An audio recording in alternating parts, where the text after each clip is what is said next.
preliminaries and get into the agenda to the degree that we can. So I see that we have a quorum.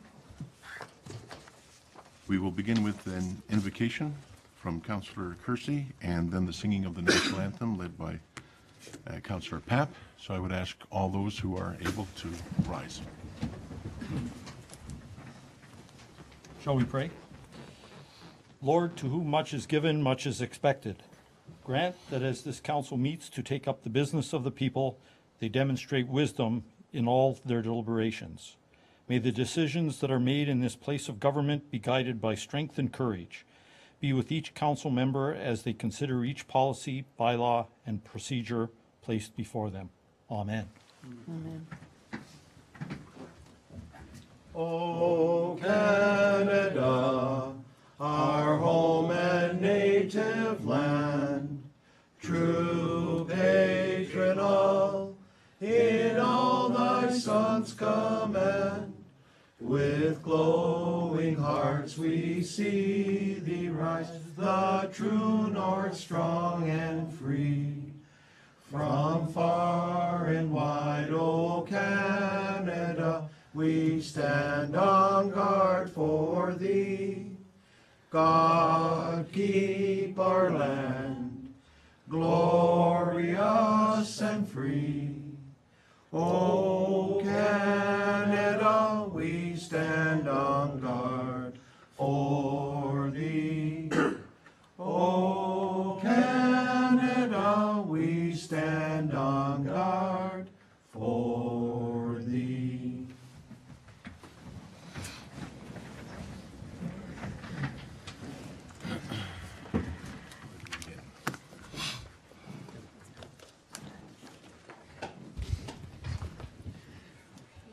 Order of business is to approve the agenda.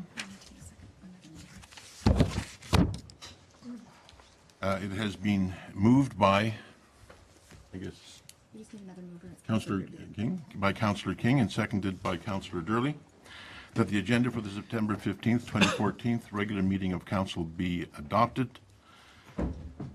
Any amendments? Discussion? Seeing none, I'll call the question. All those in favor? And that is carried.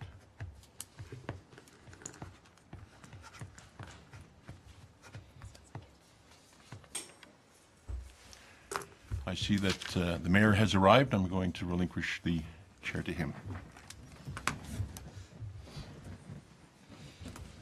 Thank you. Thank you. Thank you very much, Councillor Ribiak, for leading the meeting. My apologies to you, ladies and gentlemen, to you, to council. I was at a fundraising golf tournament in which I was asked to bring greetings on behalf of council colleagues. It's the Ron Core Sobeys golf tournament. As these things go, their speeches and everything always starts a little bit late, so my sincerest apologies to you, but I do appreciate Councillor Ribiak starting the meeting. So I believe we've now approved the agenda, but we need to do the declaration of disclosure of pecuniary interest. Is that correct? That's correct. Thank you very much. So do any members of council have any pecuniary interest? Councillor Papp. Yes, Mr. Mayor. Under presentation 7.1, the presentation by Big Brothers and Big Sisters, I am a member of that board and will excuse myself from the presentation. Thank you, Councillor. Are there any others? Can that be so noted in the minutes, please? Thank you.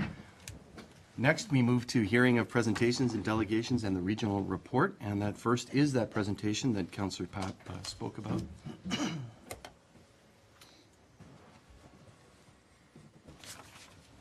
We have Barb Vander Heeden, who's here. And I don't see Mike Leone. Is he here? No. No.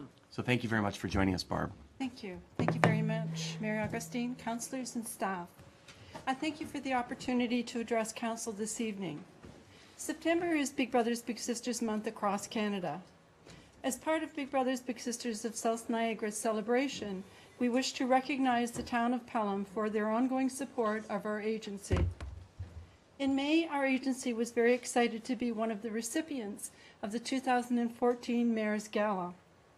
These funds enable our agency to offer a new after-school program at 2 of Pelham's elementary schools for the 2014-2015 school year. We are now looking forward to a few community volunteers to help assist staff with running the program, and we welcome anyone to contact the office to volunteer. In June, our agency benefited from the Town of Pelham's relatively new Community Day policy, which supports and empowers its employees to contribute towards the achievements of its vision statement to be the most caring community in Niagara by supporting local charities. With the completion of the merge of the Fort Erie agency with South Niagara now complete, it was critical for our newly united agency to review, reaffirm the agency's vision for the next 3 to 5 years. As an agency with no secure funding servicing communities still experiencing financial struggles, and a board committed to ensuring all monies possible is directed to programming, a strategic plan review was a great financial concern to the board members. The ability to utilize Town of Pelham's professional staff enabled our agency to accomplish our new direction at no financial cost. Utilizing the town's simplicity thinking methodology, CAO Darren Ottaway and employees Carrie and Jordan led our board and staff through the process, which resulted in our new strategic plan framework. Thank you, Darren, Carrie, and Jordan, for taking this task on and making it a fun journey at the same time. I asked Mayor Dave to join me to accept a very small token of our appreciation to the town of Pelham's contribution for this past year. Want to do that now? Not currently.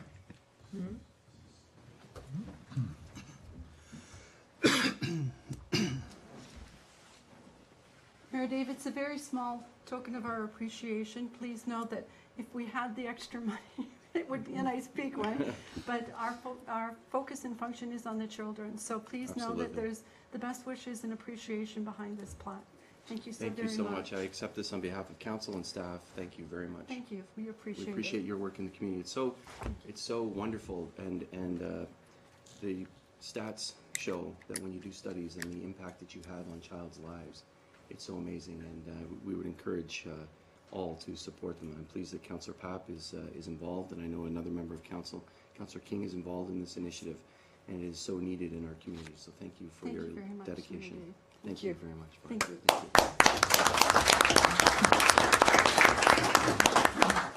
I invite all ladies to join us for the 4th annual Sisterhood of Style event, Sunday, November 2nd, for an elegant reception, then luncheon at Lookout Point Country Club, followed by a fashion show.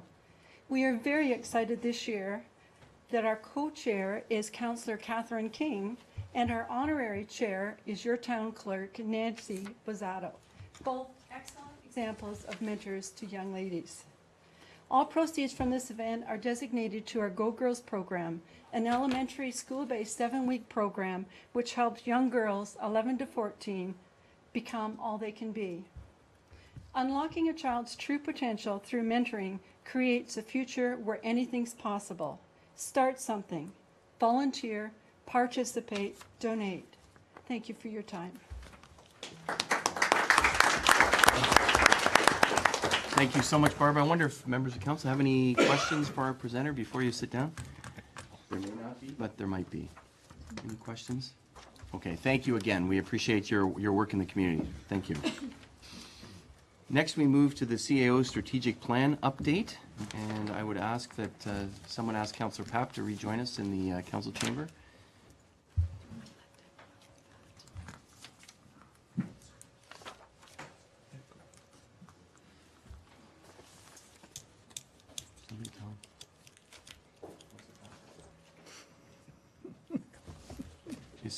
Can somebody, oh, he's coming. Okay, great.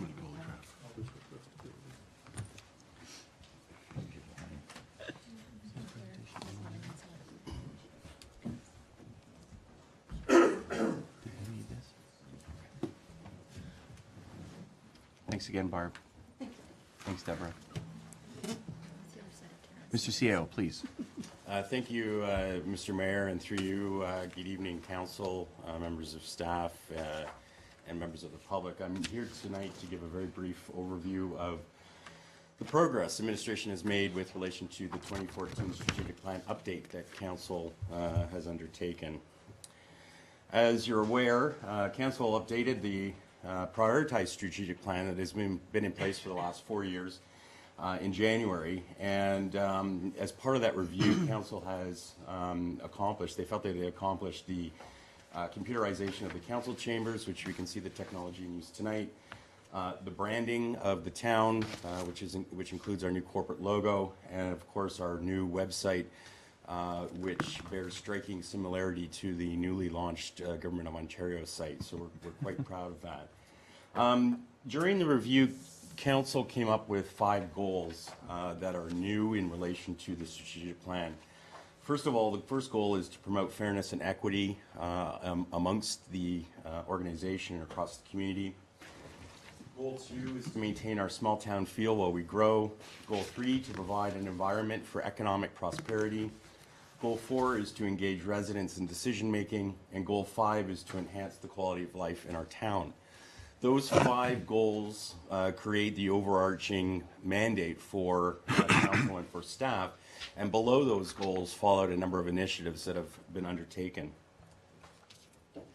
So I'm going to run through the 5 goal areas and just give you again a brief update on what has been accomplished over the last 8 or so months.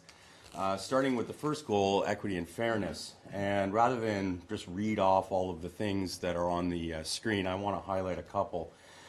Just by way of explanation, in brackets beside each of the titles, if it says IDT, that simply means interdepartmental team, and that is part of the performance management program that we've established at the town over the last year, and I'll get into that in a minute.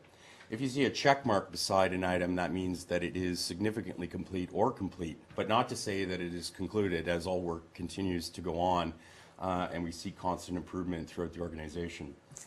So we can see that as far as the Goal 1 focus areas, there is a number of interdepartmental teams that have been established, but in order to explain those, I would draw your attention to the implementation of the performance management system. Council gave a mandate over a year ago to look at the way that the administration is evaluated and how work is assessed.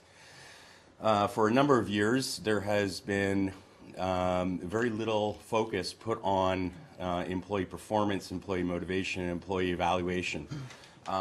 Wages and wage increases have been a function of council, and it was felt that it was appropriate to start looking at ways to tie wages to performance rather than arbitrary increases across the board. So employees that were high performance employees would be recognized and monetarily rewarded the same as an employee who may not be as highly performing. So through a process that took several months to put together, I'm very proud to announce that the staff came together and actually had a hand in creating the performance management system. We used the creative problem-solving process, and staff from the very first iterations of the management plan came together and had direct input. We took that information, and it's interesting to note that staff really wanted to know how they were doing. They wanted to know how they stacked up, and they also wanted to know how they fit in the organization.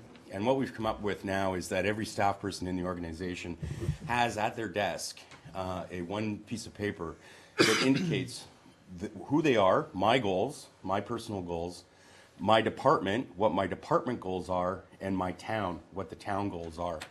Those 3 goals that they have set for themselves are now tied directly back to the 5 goals in the strategic plan, so that we can now measure performance based on the accomplishments of individual staff, individual departments, and the organization as a whole.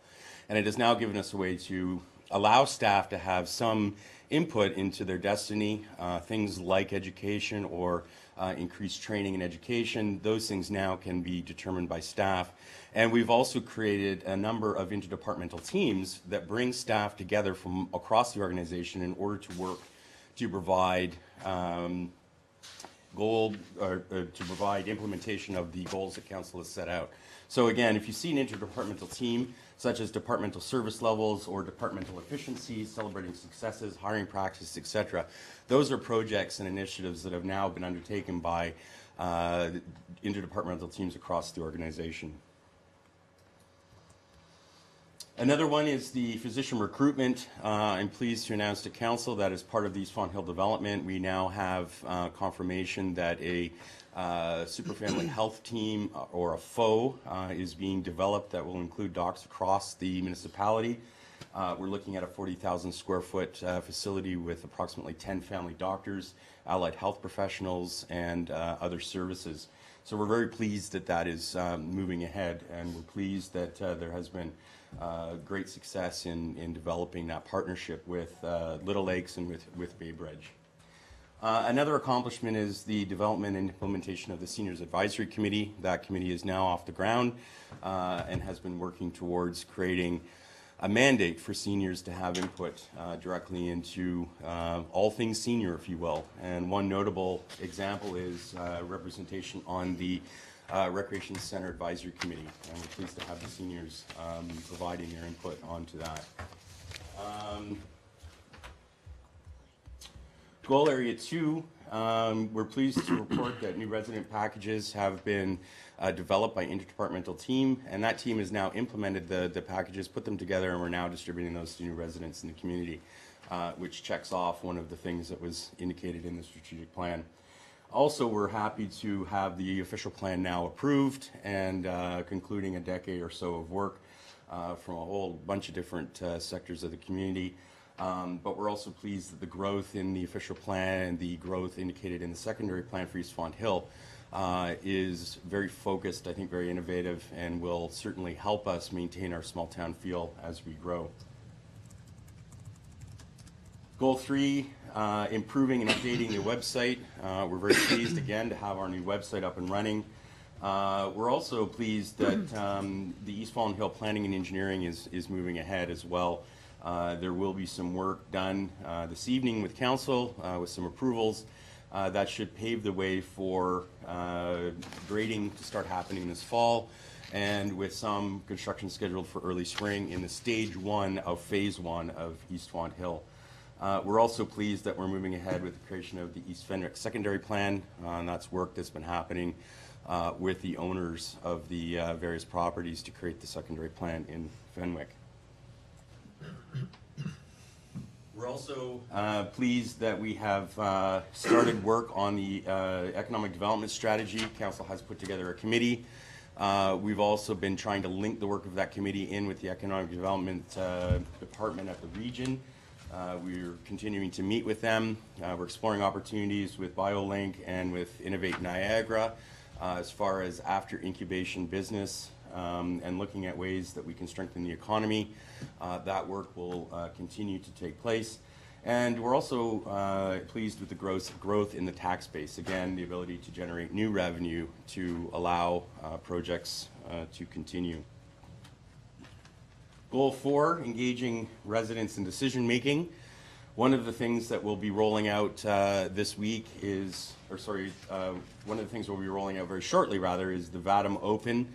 It's an interdepartmental team, but it will allow members of the public to log on and to see things like their taxation information, to be able to pay bills and engage with the town. That's part of the integration into our website. We're also looking at customer service standards across the organization. Each department is their own departmental team, and we'll be looking at setting standards. For example, if somebody reports a pothole on their street, what is the expected standard that will respond and repair? So if it's 48 hours, if it's 3 days, what have you, that standard will be made known to everyone. So the person that reports the issue will know what our standard is and when they can expect us to respond.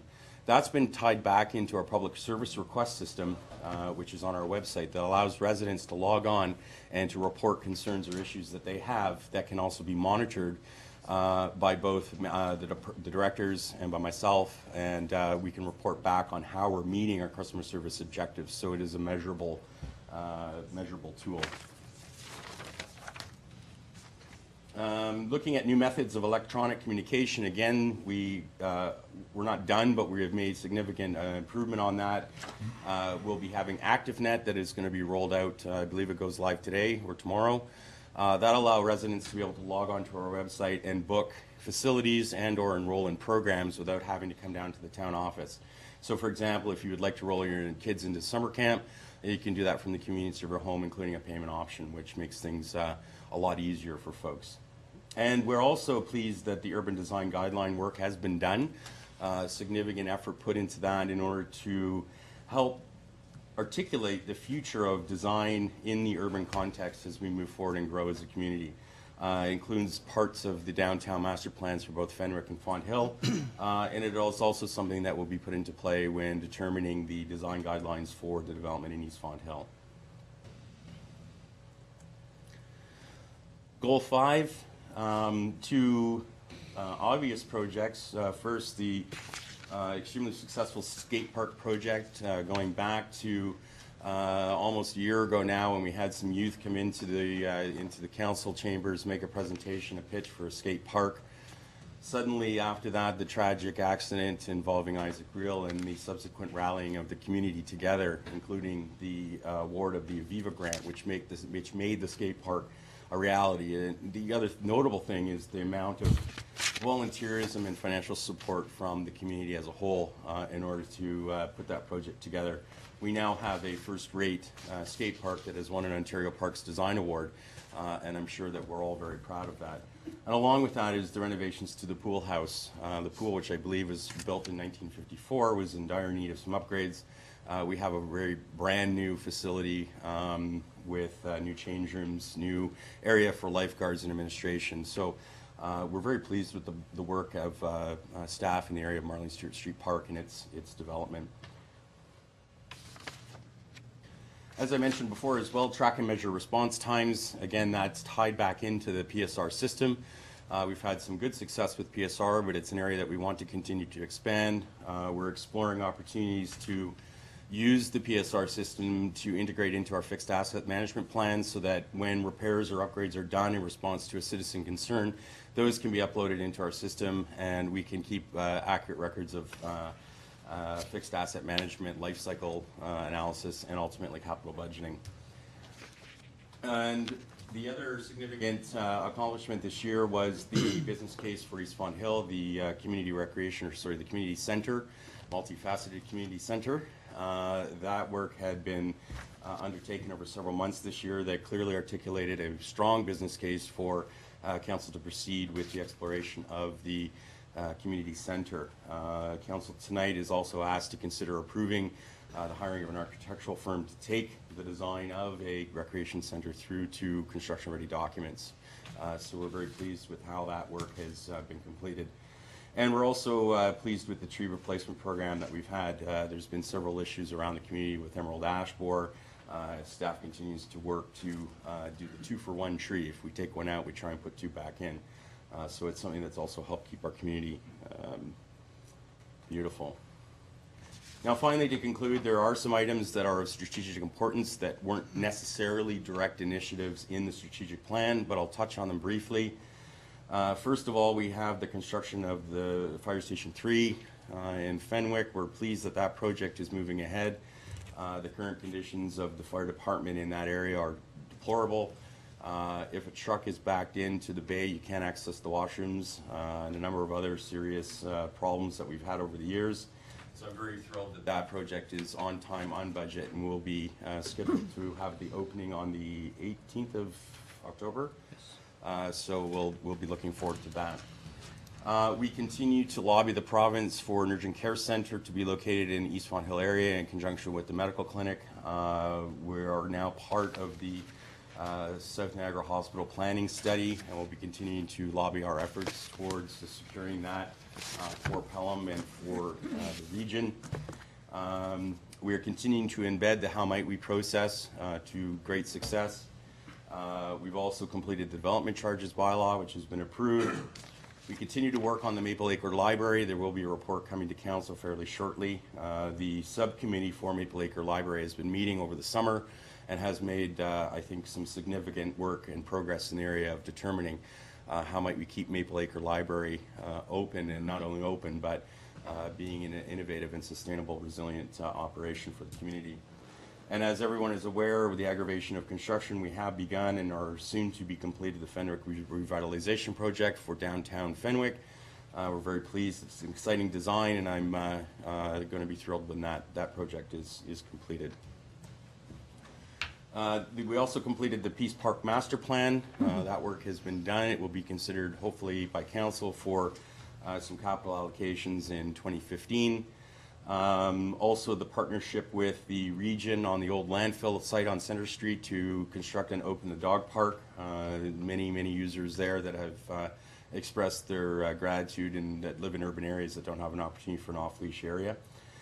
We are nearing completion for Old Town Hall improvements, including the restoration of the building back to its heritage standard.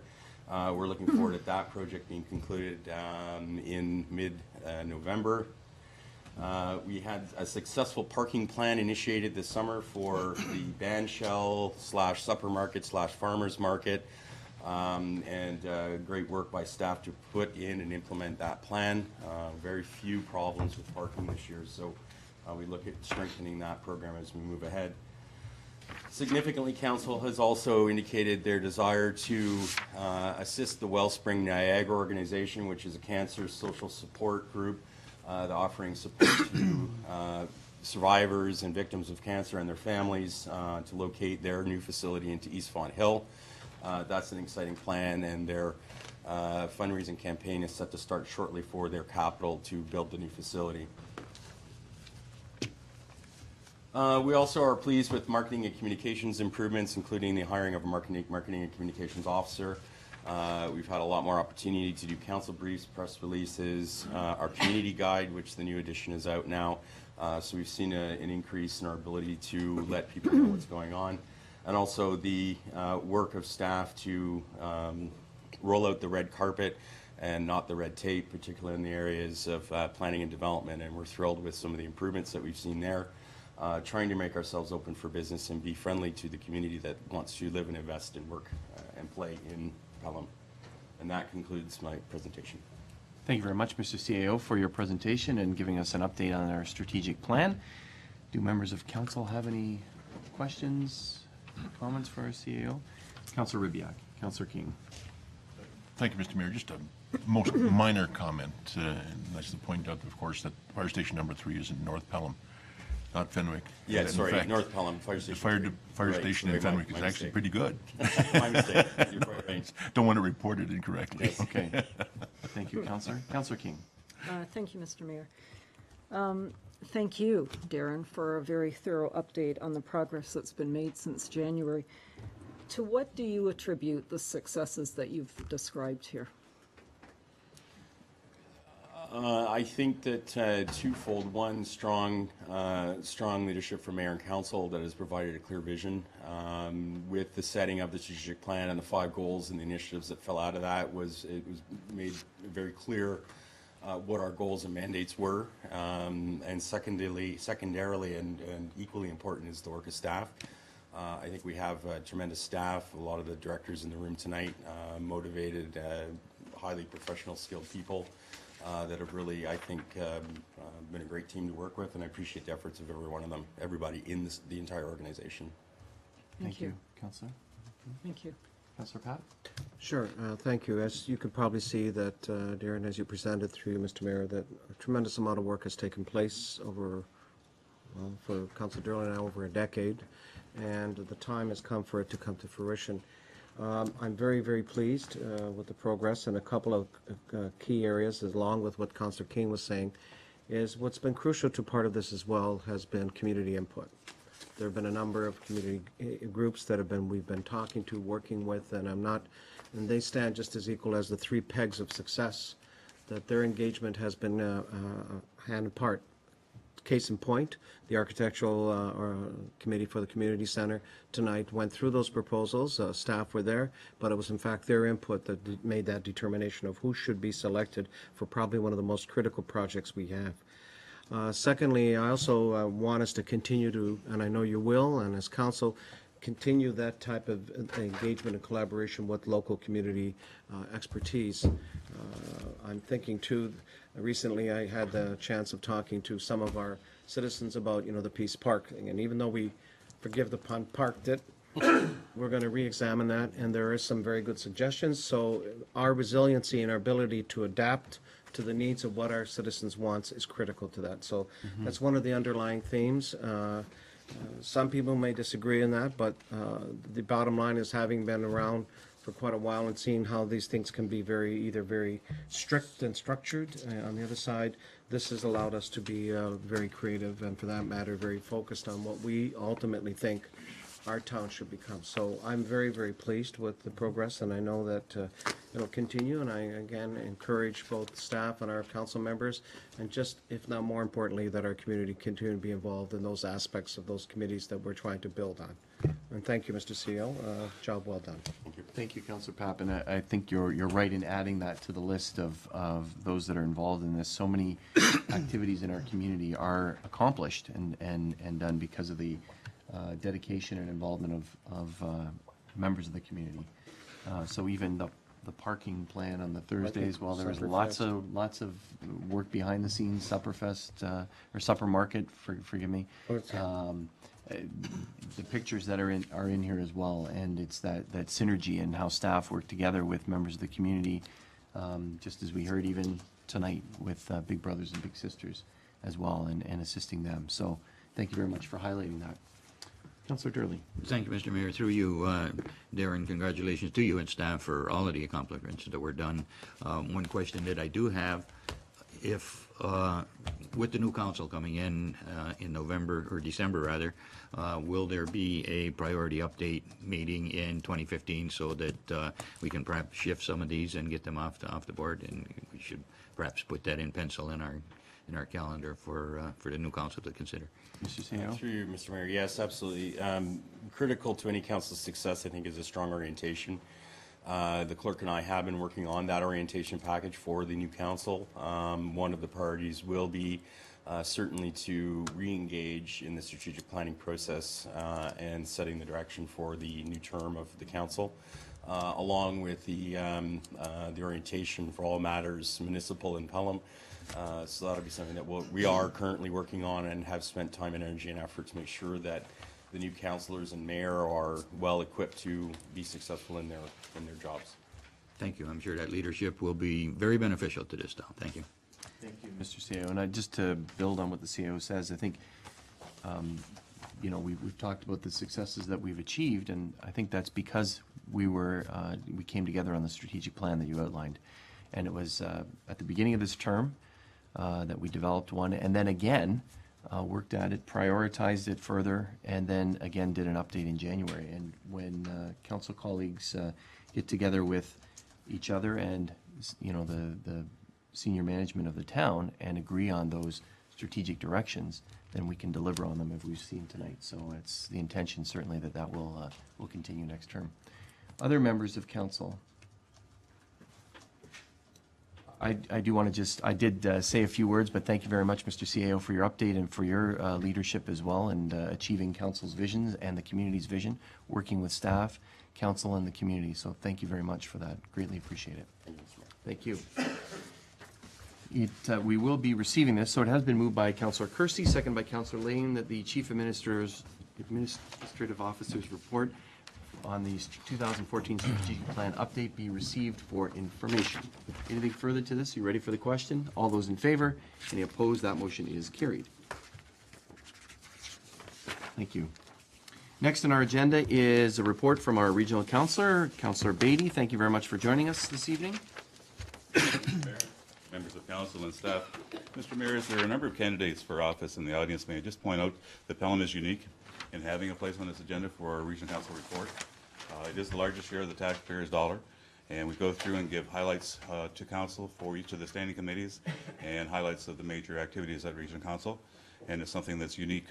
As far as I know, other councillors may attend the meeting, but they don't provide reports. And it's been for me, a good two-way open communication channel for the last 11 years. I'd like to draw attention to a couple of items on this written report. First one, there's a lot of talk about reserve funds. The last bullet under corporate services. Really, in a sense, it's housekeeping. It's regrouping, okay, the various categories. And the big concern coming from council, myself included, is that we may lose track. For example, we had to use recently in the recession significant reserves for social assistance because of the heavy caseload that's there. If it gets grouped into a large area, we may lose track over time. So there was some talk at council in terms of having both done, group them for simplicity, but providing perhaps a pie chart or something that shows ongoing what should be directed to which area.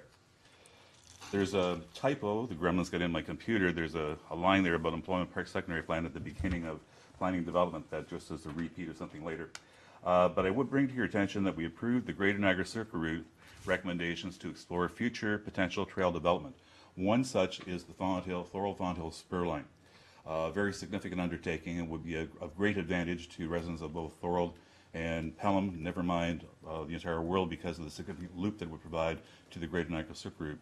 I've made a recommendation, and hopefully for those that get reelected in the next term, you might consider it top priority, that we should be working on getting that to be shovel ready, working with Thorold, working with the region to try and have the plan ready. It's my opinion that in the year 2015, when the federal government reaches surplus, it's going to be an election year, there may be some federal dollars available. If not then certainly for Canada's 150th anniversary. I think that those projects that are shovel ready will be given better consideration.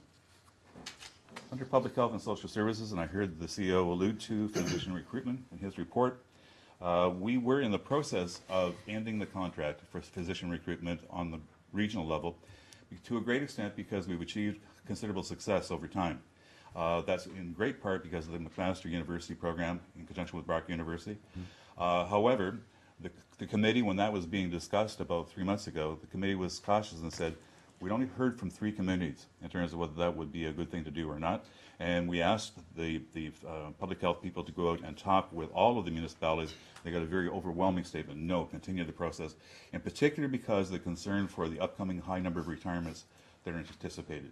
While we may have closed the gap in terms of physician availability in the short run, we have a longer term need to invest in that area.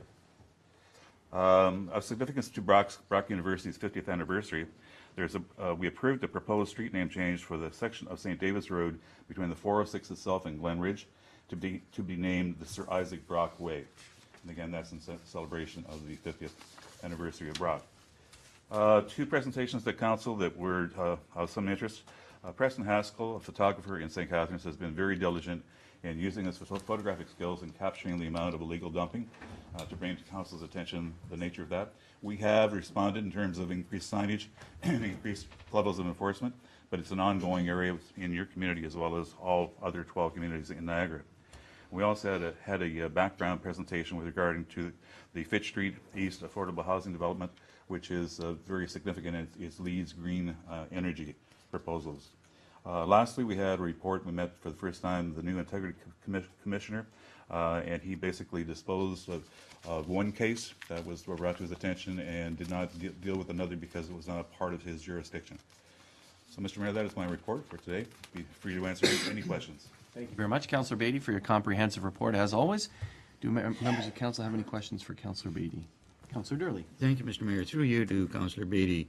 The Circle Route is experiencing some challenges with the existing route being damaged or not in use in that, and I see here they're looking at future potential.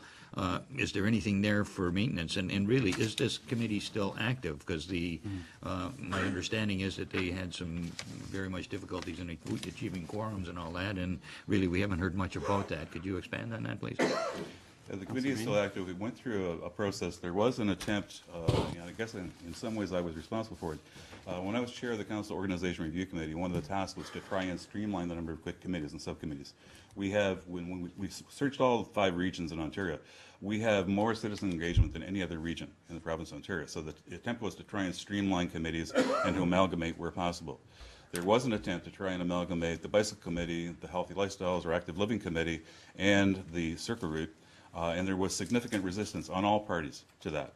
I know when I was chair of the Bicycle Committee, we looked at it and felt that the niche area of bicycling would be lost in the greater area of active transportation. So there was some time in terms, there was some staff direction to try and merge those. That has not happened. One of the difficulties with that particular committee is the fact that we've lost some of the very, very strong key people who were planners at the region who have now retired. One unfortunately passed away shortly after retirement. So there's that lack of continuity that's there. And we do have trouble. It's not just that committee, Councillor Dirty. It's all of the advisory committees. We're having trouble with the issue of quorum, and there are some of us are saying, why don't we have the quorum definition? Because they don't make decisions. They simply are advisory. They make proposals. Have the quorum in force at the standing committee, by all means. But in the advisory committees, have it to be a quorum of the councillor representatives that are there. Because there are many citizen reps that basically come in, and as you know, they wait 30 minutes for quorum, and it's very frustrating. We've got citizens who have other things to do. They're sitting there and quorum not achieved. However, I would point out that in recent months, the quorum has been achieved by this committee, and it's more functional. Does that answer your question, Councillor? Basically, but the fact of the, I see several areas of the circuit route that are closed down and not open to the public, and this is it a maintenance issue, or is it a deterioration of the route? Maybe that's not an unfair question to you, because you're not on that committee, but, you know, perhaps that could be researched. Are you? Okay. I am. I'm a liaison from the Conservation Authority to that committee. Obviously, with the construction of the 406, there are some closures because of that. The contractor has been very good when it's been available to do the work to open it up again, but that's going to be finished sometime within the next year. The other major section is in Thorold, where I think it's I would say, not being an engineer, that it would appear to me it's bad design in terms of they've had some significant erosion and didn't do the proper drainage on the beginning. At the outset, it was to be that the local municipalities would have the ongoing maintenance. I don't think anyone anticipated, going back 3 terms ago, that there would be the significant amount of erosion that's happened. There's a small section in Welland on Woodlawn Road that I know has caused a significant wipeout. As you're aware, the massive rains that we've had this particular year has been very devastating to all of our water courses. Effingham Road with sand all over it and so on. 6-inch water going down North Hay. So those concerns are there. I don't personally see the region taking over the mammoth responsibility, but I do see them tapping into, where necessary, for the funding that it's available through projects like this. This was a funding project, and while the Thorold Fondle Spur is on it, it's not likely going to be looked at. It's a relatively small amount of money. I think $40 million across the province is the number I recall, and that won't go very far. But it's a case where Across the country. was it the country? Okay, across the and it's a circumstance where I can see tapping into those kinds of funds for rehabilitation or rerouting work as time goes on. Thorold, Okay, can you wrap it up a little, yeah, please? Thorold is not going to be very interested in funding all of the Thorold Fonthill Spur, because most of it's outside the urban boundary. I think they'll look at the urban, but not necessarily. So the region should be looked at for the other. Thank you, Councillor. Councillor Durley, any? I have a couple more, but I can deal with them later. Thank you. Yeah, I wonder, Councillor Beatty, if there might be something, if you could research whether there's an update on a website that you can link to council so that we can see that, or the public, just about those closures on the circle route at another time. Okay, I'll do Thank that. you. Was there another? Councillor Papp? Very quickly, through you, Mr. Mayor, both of you, I noticed that we have a report tonight dealing with a issue of a planning nature, and I see on here that the region has decided to appeal the OMB with regard to hamlet policies. Can someone please, either one of you, explain what's the basis for the appeal? So, as is outlined here, there was the appeal that the province, so the way things work, we have a certain period of time in which to deal with applications. Right. Whatever the application is, and I see some folks from a planning application. So the region has a certain period of time, the town has a certain period of time. Right. Similarly, the province has a certain period of time in which to deal with planning policies. The hamlet policies that were approved in the spring, they had a certain period of time, the province did, in which to deal with them. You'll recall that it was out of those policies that council made its determination regarding that particular hamlet, and asking the province, when it reviews the Greenbelt, to include that in 2015, to include that as a hamlet in the Greenbelt plan. So what happened is that the province didn't react and hasn't approved those policies. So just like others, one can take it to the Ontario Municipal Board, and that's what Regional Council approved. Thank you. Okay. That's helpful. Thank you. Thank you. Others? Thank you very much, Councillor Beatty, for your report. I do have a motion moved by Councillor Lane, second by Councillor Ribbiak, that Regional Councillor Beatty's report of September 14th be received for information. All those in favor? Any opposed? That motion is carried. And we'll see you on Thursday at our Budget Review Committee, Councillor Beatty. You mentioned that I might be late. I'm at the Escarpment Commission in George. Or in That's right, you mentioned that. For tomorrow and Wednesday and Thursday. Thank you very much. Now we move to consideration of minutes. It's been moved by Councillor Durley, seconded by Councillor King. The following minutes be adopted as printed, circulated, and read. The regular meeting minutes of Council for September 2nd, 2014. Are there any errors or omissions in those minutes? There being none, I call the question. All those in favor? Any opposed? That motion is carried. The next item is consent agenda items, and these are to be considered in block.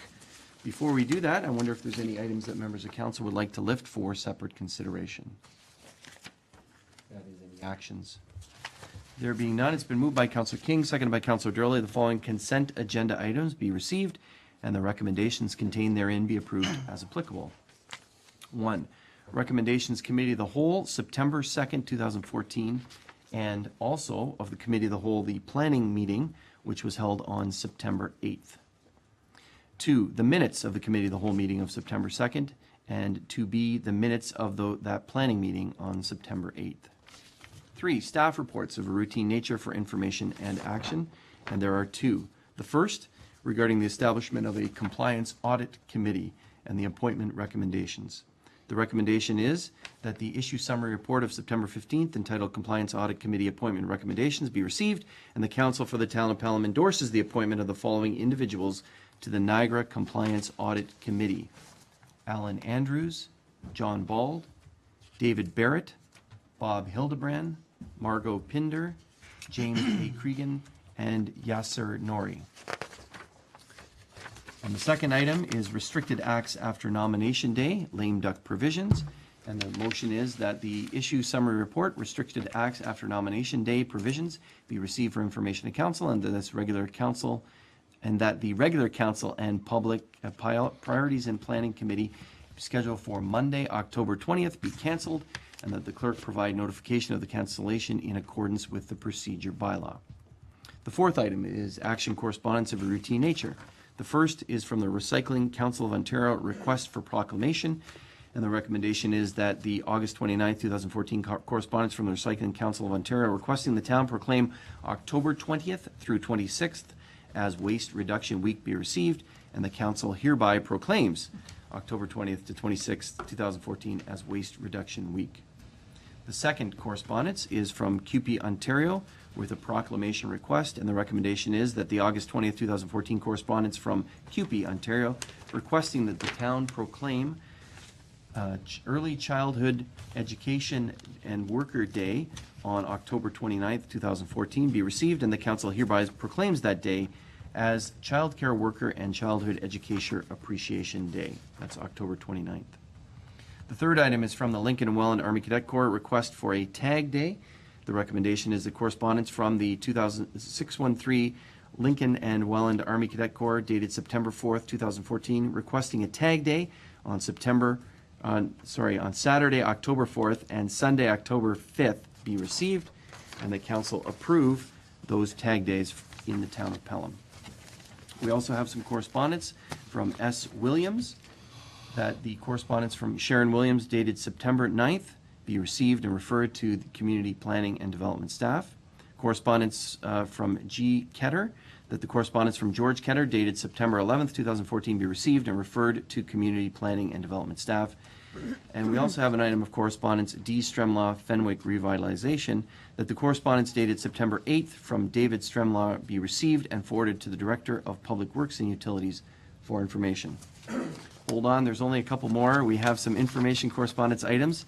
A thank you card from Councillor John Durley, a thank you card from Phyllis Rittenhouse, a letter from Eleanor McMahon, MPP and Parliamentary Assistant to the Ministry of Natural Resources regarding the Fawn Hill Cane, a letter from Gromax Greenhouses, which is about their application that they're applying to the federal government to receive designation of licensed producer, and some committee minutes.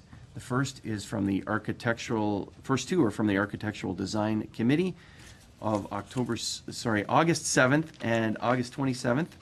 The third is from the Pelham Seniors Advisory Committee, June 2014. And the final one is from the Heritage Committee, July 29th, 2014. Sorry about that. Took a while, but there we are. Questions, comments on any of those items? Councillor Durley. Thank you, Mr. Mayor. Just one little correction. The thank you letter was from my wife Diane, who just underwent surgery. Thank you, Councillor. You're right in that. That's what the thank you letter is. Thank you. Councillor Kersey and then Pap. Thank you, Mr. Mayor. Again, a minor issue. Item 11.4.2, the proclamation that is in our package that was circulated refers to it as Autism Day, Yeah. Autism Awareness. I assume that that'll be corrected. Madam Clerk.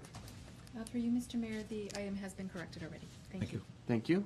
Councillor Pap. Just with the Pelham Seniors Advisory Committee, and I've talked to the clerk, I'll be bringing a further report on October the 6th. The committee met recently again, and they have set November 5th as the date for a Seniors Day here for all groups that are interested in understanding what the delivery and fulfillment of senior services are.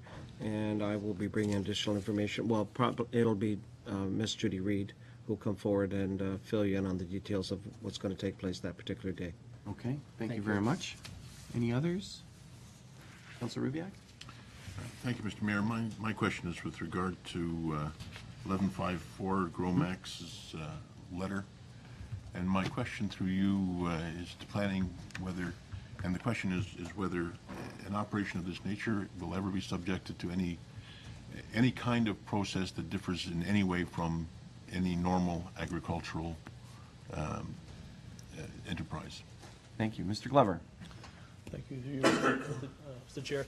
The Gromas application here is just an information. They're a very professional organization. We toured their facility in Fort Colborne, and it's a top-notch facility. They're coming here. They just wanted to advise us, being a upstanding organization.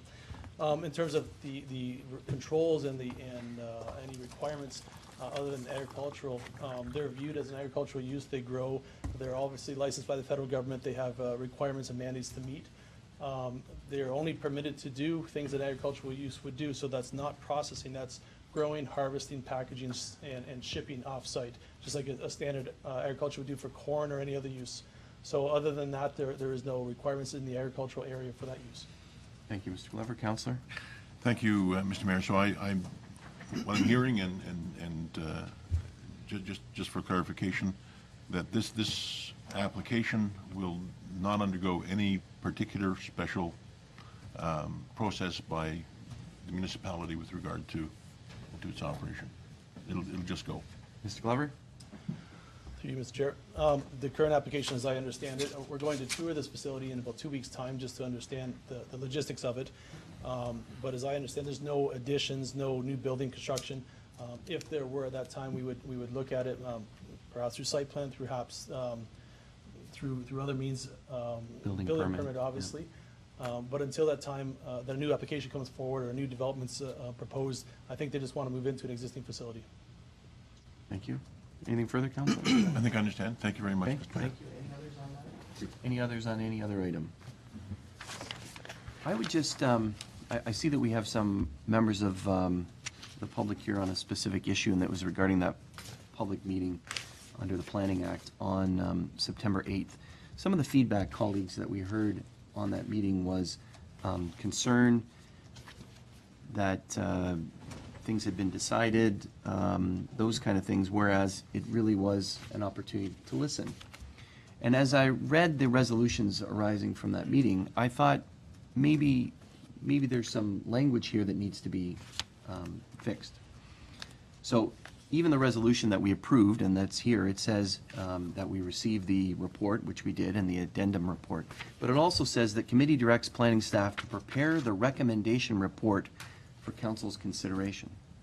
Kind of closed in a sense of, so I can certainly understand why members of the public might say, what's going on here? What are you doing? The recommendation report for council's consideration. And I would just ask staff, I think that's a standard clause that we use on every planning application. We've used it for all these years. But if we can maybe look at that and say, directs planning staff to prepare a recommendation report for council's consideration based on the feedback at the public meeting or appropriate language, I think it would help the community's understanding and really saying what we're doing at that meeting. So I'd just ask staff to look at that as recommendations are brought forward to us. Thank you. Are there any other items that councillors would like to talk about? Councillor Pat? That's interesting, Mr. Mayor. Building on that, then, if we proceed along those lines, then I think that every application, any public meeting, would that incorporate that type of statement, because notwithstanding, there was a great input. We've been through a number of sessions, a number of public meetings where there's been tremendous input come forward. So I think it's a great way of one of the issues that came up out of that discussion was our whole process of how we go about dealing with issues through a public planning process. So the ultimate recommendation is the messaging is critical to understand, so that people realize that A, no decision, B, that we're going to take every piece of all the information and weigh it and balance it so that it's within the consistent with us. So it's a good move, because sometimes when you read that, you think, oh, you know, even myself having been involved in on the other side of the coin, sometimes thinks that it's a fait accompli, and it's not. And we've demonstrated that, Mr. Mayor, many times where we've, you know, sometimes we don't follow, we follow what we know is the governing issues of the time, and we change our mind, and which we have a right to do as council. Right. So thank you. That was my intention. That's building, a good moving move. forward, because it's just a standard Yeah, it's standard. clause. So moving forward. Councillor Durley? Thank you, Mr. Mayor. Through you, just one thing to this point. It does not say recommend that this happen. It says a recommendation report. The recommendation report could very well be that this should not be allowed, and this is what staff has done, and they have heard loud and clear all of the input that was there. So, in all fairness, the recommendation report does not say let's approve it. Recommendation report says staff, give us all the information and let us know whether it's good or bad. And you know, perhaps the wording can be tweeted improved. But the you know, the whole intent there is not that this is approved. The whole intent there is that staff is going to do diligent consideration of all that and come forward with what's best for the town as a whole. So, you know, that's we perhaps being involved in this more understand a little better. Perhaps the wording is a bit cloudy, but certainly it doesn't say that we're going to recommend that it goes ahead. So that's a point of clarification. Thank you, Councillor. Mr. Glover? Thank you, through you, Mr. Chair. Excellent idea. I've had some thoughts about that resolution as well. Perhaps we could put in staff to prepare a staff recommendation report. So know that the staff is what we're recommending, whether it's good or bad or ugly. At least you know, and the public knows that it's we're preparing it. Just a little more clarification. That's excellent. Thank you very much. So you've heard what from some council colleagues, and staff are of the same mind, so thank you very much. Anything else under consent agenda? There being none, I call the question. All those in favor? Any opposed? That motion is carried, and those actions that I tried to read out very quickly will occur. Thank you. Next on the agenda is my report. A number of items that I quickly would like to report on. You have the written report in front of you. Interesting one. This is an invitation that came across my desk in the summer about the annual general meeting and open house for what's called the International Niagara Board of Control.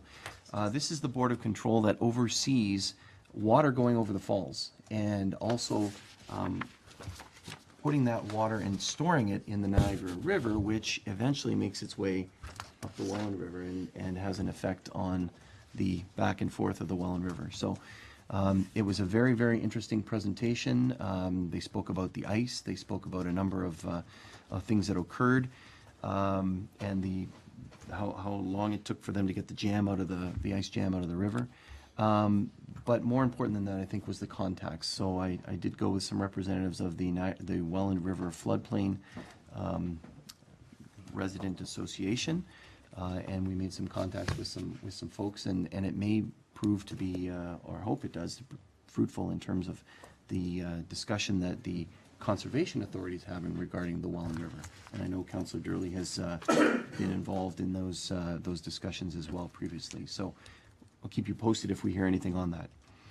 The next item is Pelham Mudfest. Congratulations to the Fawn Hill Rotary Club for organizing Mudfest. I don't think there was a team necessarily from the town as there was in the spring, but certainly many, many participants, and they were able to raise more than $9,000 for Pelham Cares Home for Good initiative. So congratulations to the Rotary Club. They have their next Mudfest next spring, and we look forward to that. And hopefully there'll be a team as well. They added more to the route, and it was a little bit more extensive barriers and things that people had to get over, but look forward to next year's. Congratulations to the Rotary Club for organizing that. There's a new business opening. Congratulations to Joe Trombetta and family on the grand opening of the new business on Regional Road 20, right across from E.L. Crosley High School. It's called Trombetta Construction Materials. Congratulations. The CAO and I met with a few elected representatives. The first was Minister Jim Bradley. We met on last Thursday, updating Minister Bradley about our initiatives and presentations that we gave to the Association of Municipalities of Ontario, and also asked for assistance and discussion regarding provincial funding for any potential multifaceted community centers. Similarly, we met on Friday with Mr. Allison, our Member of Parliament, updating on various Pelham initiatives and also talking about potential funding. I was pleased that on this last Friday to join Councillor Durley, Councillor Lane, and Councillor Papp, and more than 300 fans in the very packed Pelham Arena for the first home opener of the Pelham Pirates hockey season. What a great feeling it was in there.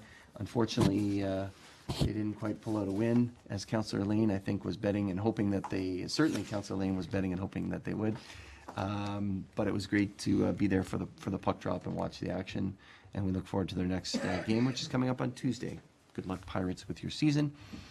I did put in the report about Jackie's Walk. We heard about that last council meeting regarding community living and their walk here at Peace Park.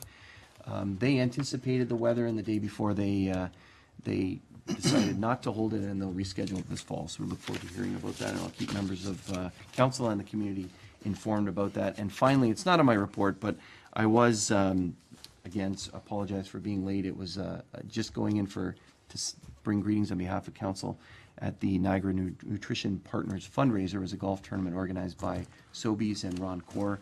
Great event. They'll probably be raising about $17,000 today for Niagara Nutrition Partners and sports equipment at E.L. Crosley School. So it was a great event, and we hope they have a wonderful evening. That is my report. It's been moved by Councillor Durley, seconded by Councillor King, that my report for September 15th, 2014 be received for information. Councillor Papp, you have a question or comment? I just wanted to add, Mr. Mayor, that you see on there that the Welland Pelham Chamber had a business after 5. Yes, I didn't mention that. Thank you for being there. The reason I say that is it was probably one of the most successful we've ever had. We had 150 to 175 people. Yes, and the was. reason I'm building on that is that the next one is going to be held here in the Fonthill Square at a local business, which will be named on October the 8th. We hope that everyone who's interested in these particular businesses, particularly those in Fonthill and Fenwick, hopefully at some point, that they will draw the same type of crowd that we saw about a week ago. It really encourages the local residents, and particularly business owners, to keep on building and strengthening business. Thank you, Councillor. I neglected to mention that you were there representing council, and thank you for doing that. Also, those Business After 5 functions are really, really great Extremely well networking done. opportunities, and I think that's why it's so popular, and it's getting better and better. So thank you, Councillor Papp. I appreciate that. Anything else? Then I'm going to call the question. All those in favor? Any opposed? That motion is carried. Thank you. The next item, now we're moving to reports. Staff reports requiring action. Thank you, ladies and gentlemen, for joining us. It's been moved by Councillor Ribiak, seconded by Councillor Lane. The council received the issue summary report request for the town to appeal to the OMB the Committee of Adjustment decision to grant, i.e. approve, consent for application B9 2014P, which is Stanley Rutina, at 305 Canberra Road, Pelham, to the Ontario Municipal Board for information. And the council directs staff to complete and submit the consent/severance appeal form to the Environmental and Land Tribunals Ontario OMB regarding this consent application. Discussion regarding this matter. Councillor Papp and then Councillor Ribiak. I'll defer to Councillor Ribbiak? Ribbiak, because I also have a couple of questions. Thank you, Mr. Mayor. I wonder, through you, whether our planner can talk about, or our planning director can talk about what the impact of the Committee of Adjustment decision would have on the ability of owners of the property to do whatever it is that they plan to do with the property, other than selling it, of course, in pieces. Just wondering, what is the impact of that, their ability to operate commercially within Ridgeville as a result of that decision? Mr. Glover? Oh, Ms. Hannah? Through you, Mr. Mayor, there is no impact to the owner at this time with the knowledge that we are aware of. The owner may develop the portion of the land that's zoned commercial rural to commercial rural uses, and the existing residential use is understood by planning staff to have legal non-conforming status. The portion of the land that is zoned agricultural may be used at this time for agricultural purposes. So the ability to use the lands for the purposes outlined in the zoning bylaw would be consistent.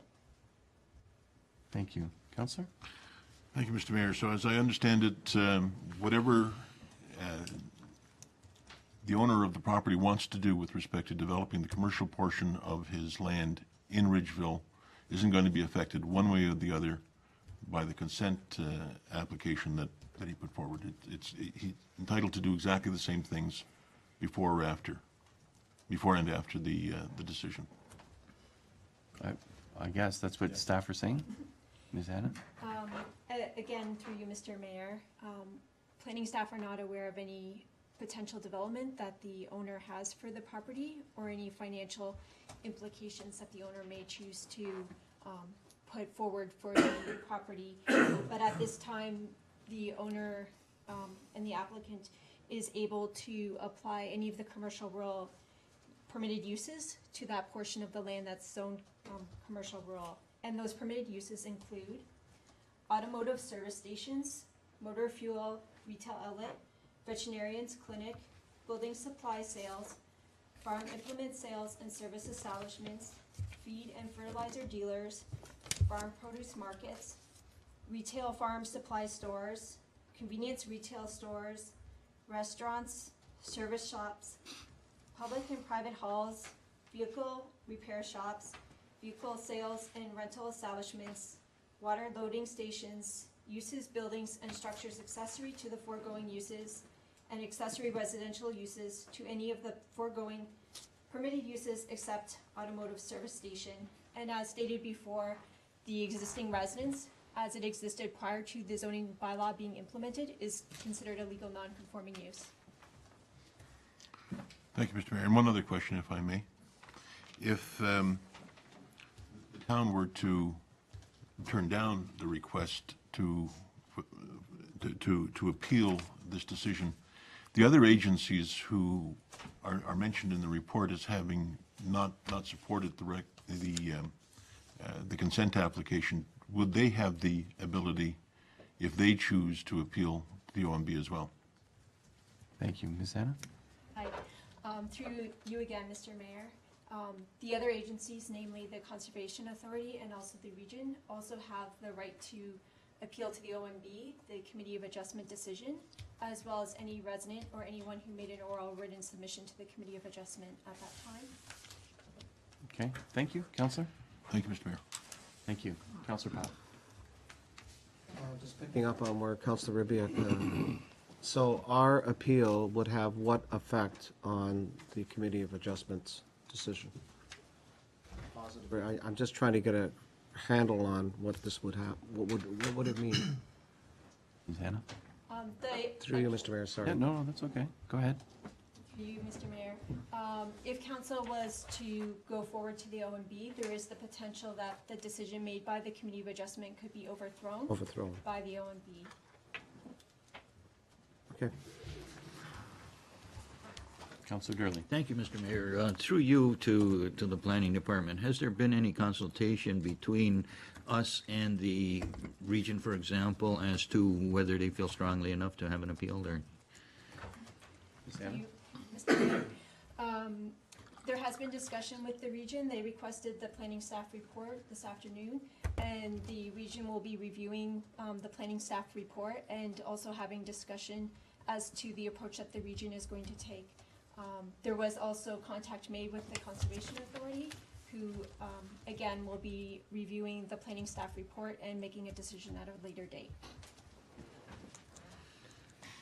So I'm just wondering if, through you, Mr. Mayor, that if we take action, we have a deadline to meet in order to take action on this, I presume? And that's why it's before us tonight. And the region and the NPCA would have the same deadline?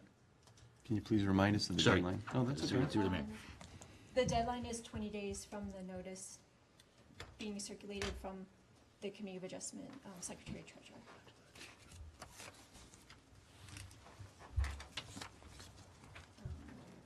The decision date was December 3rd, 2014. September 3rd. Or September. I had the same problem earlier. September 3rd, 2014 of the decision. And the In notice. went in out other words, we subsequent- need to act tonight or not? Yes. Thank you. Thank you. And I, just to build on that, Councillor, occasionally, and this has happened at the region, staff might put in the appeal and then at a regional level on a different issue, and then they seek support from regional council on that decision, and then regional council would decide whether to keep it in or pull it. So just in terms of the timeline, sometimes staff would put something in and then seek approval from the approval body. Are there others to this? Councillor Kersey. Thank you, Mr. Mayor. Through you. Could planning, just in a brief outline, give us the basis of our appeal? Tell us what the basis of the appeal. Why are you recommending that without going through every act, but just in summary? Mr. Glover? Just to respond to your question, we would have a lawyer outlining the basis for our appeal, but what we place in the report is that it doesn't follow any policy, provincial, regional, or municipal, and I believe that would be the basis for it. However, we'll leave that decision to the lawyer to present our case. Okay, and I think the councillor was interested in hearing the case. Is that correct, councillor? So just briefly through the mayor, as outlined by the planning director, the application did not meet any of the criteria for consent to be granted under the Greenbelt, the regional policy plan, or the local official plan. I'll just state briefly the reasons why. The applicant is not a resident surplus to a farming operation as a result of a farm consolidation. The application does not meet the minimum area required for a severed and retained lot. The application creates a separate lot for a residential dwelling, which is not allowed. The application is not for a minor lot addition, minor boundary adjustment or easement, mortgage discharge, or validation of title. The application is not minor in nature. And lastly, the application is not for infrastructure needs. The region and the MPCA also provided comments to planning staff.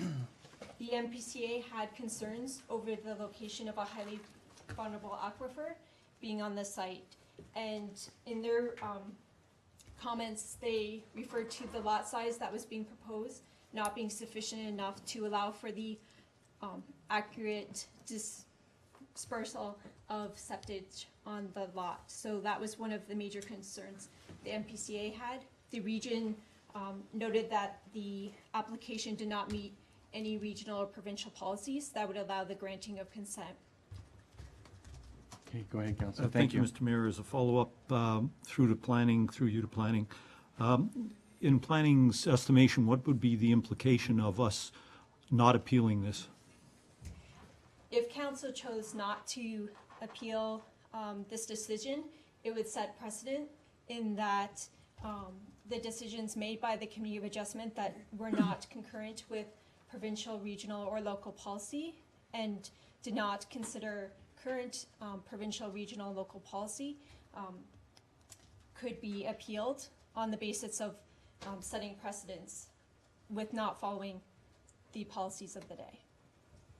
Thank you, Councillor. Thank you, Mr. Mayor. Just a final question. What would planning estimate the cost of going forward with this appeal be? I think a review of past OMB decisions that have been done by the municipality could provide the legal cost estimates for hiring a lawyer. My understanding is that many of the hearings occur in the municipal offices, so there wouldn't be costs in terms of the hearing location, and obviously planning staff would be representing the town on the town's behalf. So it would really be the cost of the lawyer and the detail that the lawyer would involve in terms of how many hours they bill the town and then at the rate that they bill. Okay. Mr. Glover, you want to build on that? Go ahead, sir. To add to Julie's comment, I would estimate an upset limit 2,000-3,000 at max. It's a pretty straightforward case. I think negotiations prior to an actual hearing that might even be resolved at that time, costing a lot less than what a full hearing would be at the Ontario Municipal Board. Our recommendation, though, is that we absorb that cost for the principal of the application. Okay, thank you. Councillor? Thank you, Mr. Mayor. Just a comment then, for all the reasons that have been cited by planning, I think it would be untoward for this council to not support appealing this matter to the OMB, and I certainly will be supporting it. I think that we have policies in place both provincially, regionally, and municipally, and for us to turn our back on them and move forward to allow this consent without putting our case forward at the OMB level, I think would be wrong, and for that reason, will be supporting this wholeheartedly. Okay, thank you. Others? Any others? Councillor Papp? Just as a follow-up, just so I'm clear through you, Mr. Mayor, the Committee of Adjustments decision, the consent, was in fact, and forgive me, I'm not trying to put words in your mouth, it's just, was that they're not complying with any of our planning policies? I mean, I guess it begs the question is, why wouldn't they? Yeah, so Maybe you can help me. maybe you can say explain. what staff recommended and what the committee did. That might help. Okay, Thank you. thanks, that would be very helpful. Through you, Mr. Mayor. Planning staff recommended that the Committee of Adjustment not approve the application for consent. The regional planning staff also stated that they cannot support the consent application, and the Conservation Authority stated that they could not recommend approval of the application at this time. Local planning staff and the regional planning staff made that statement after doing a thorough review of provincial, regional, and local policies. And in addition, the NPCA examined the proposal through the environmental implications that the lot size would have on the natural environment on the site. In terms of the Committee of Adjustments decision, I can't speak for the reasons why they chose not to be in compliance with provincial, regional, or local policies. The decision in the notice of decisions states that the decision was based on the following reasons. The committee was satisfied that the surrounding area of Ridgeville sufficiently resembles a hamlet, and the approval will allow the separately zoned portions of the land to be reflected in the parcels resulting from this approval. And secondly, that the concerns expressed by the MPCA will be satisfied through the conditions imposed. Planning staff note in our report to council this evening that Ridgeville is not considered a hamlet under the existing regional and provincial policies, nor is it considered in the urban or rural settlement area in the town of Pelham.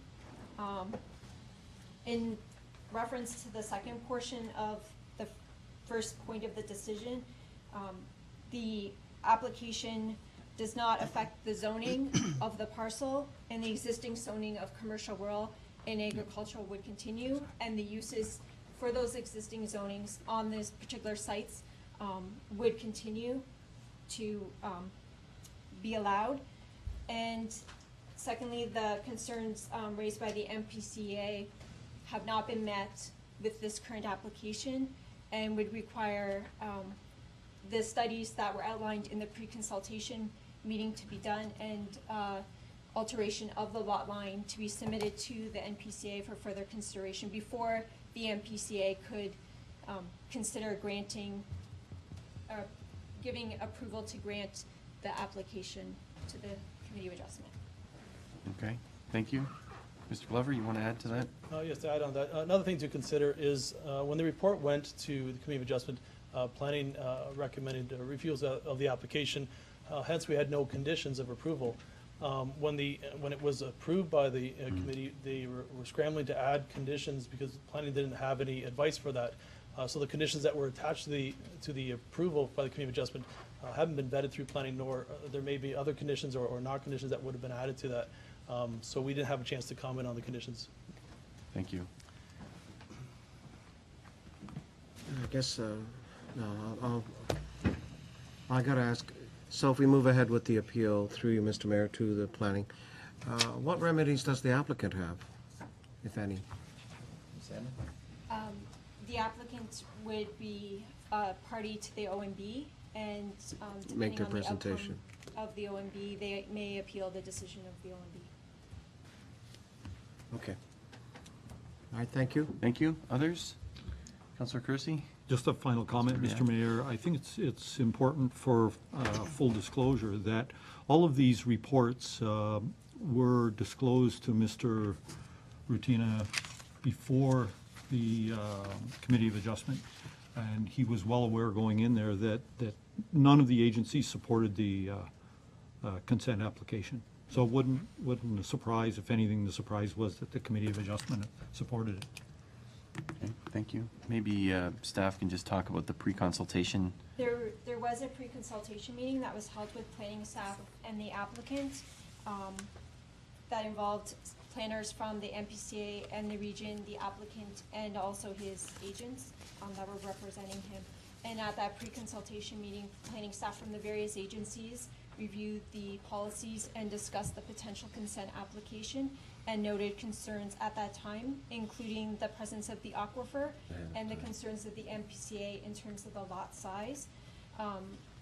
Both planners from the region and also the local planning staff noted that provincial, regional, and local policies would not support the consent application. That was discussed at the pre-consultation meeting that was held with the applicant, and the applicant did sign the paperwork that acknowledged that the meeting took place, and that meeting took place prior to the application that was made for consent, and that was heard by the Committee of Adjustment. Okay, thank you. Councillor Rybak? Thank you, Mr. Mayor. Just for clarity, I'm going to support the motion to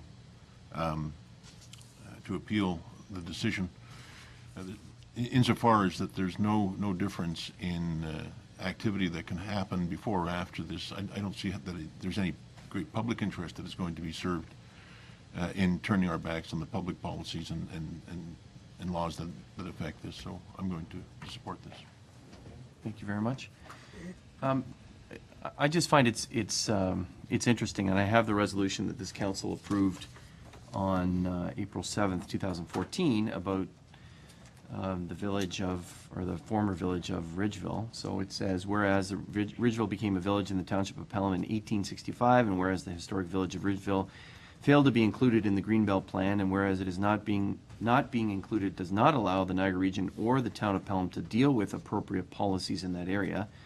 And whereas on February 27th, 2014, Niagara Regional Council requested the province to re-examine the area and include it in the upcoming review of the Greenbelt Plan, therefore be it resolved that the town of Pelham requests that the province of Ontario examine that historic hamlet area for Ridgeville and the town of Pelham and include it as an area designated as a hamlet in the upcoming review of the Greenbelt Plan, and that this request and resolution be circulated to local MPPs and area municipalities.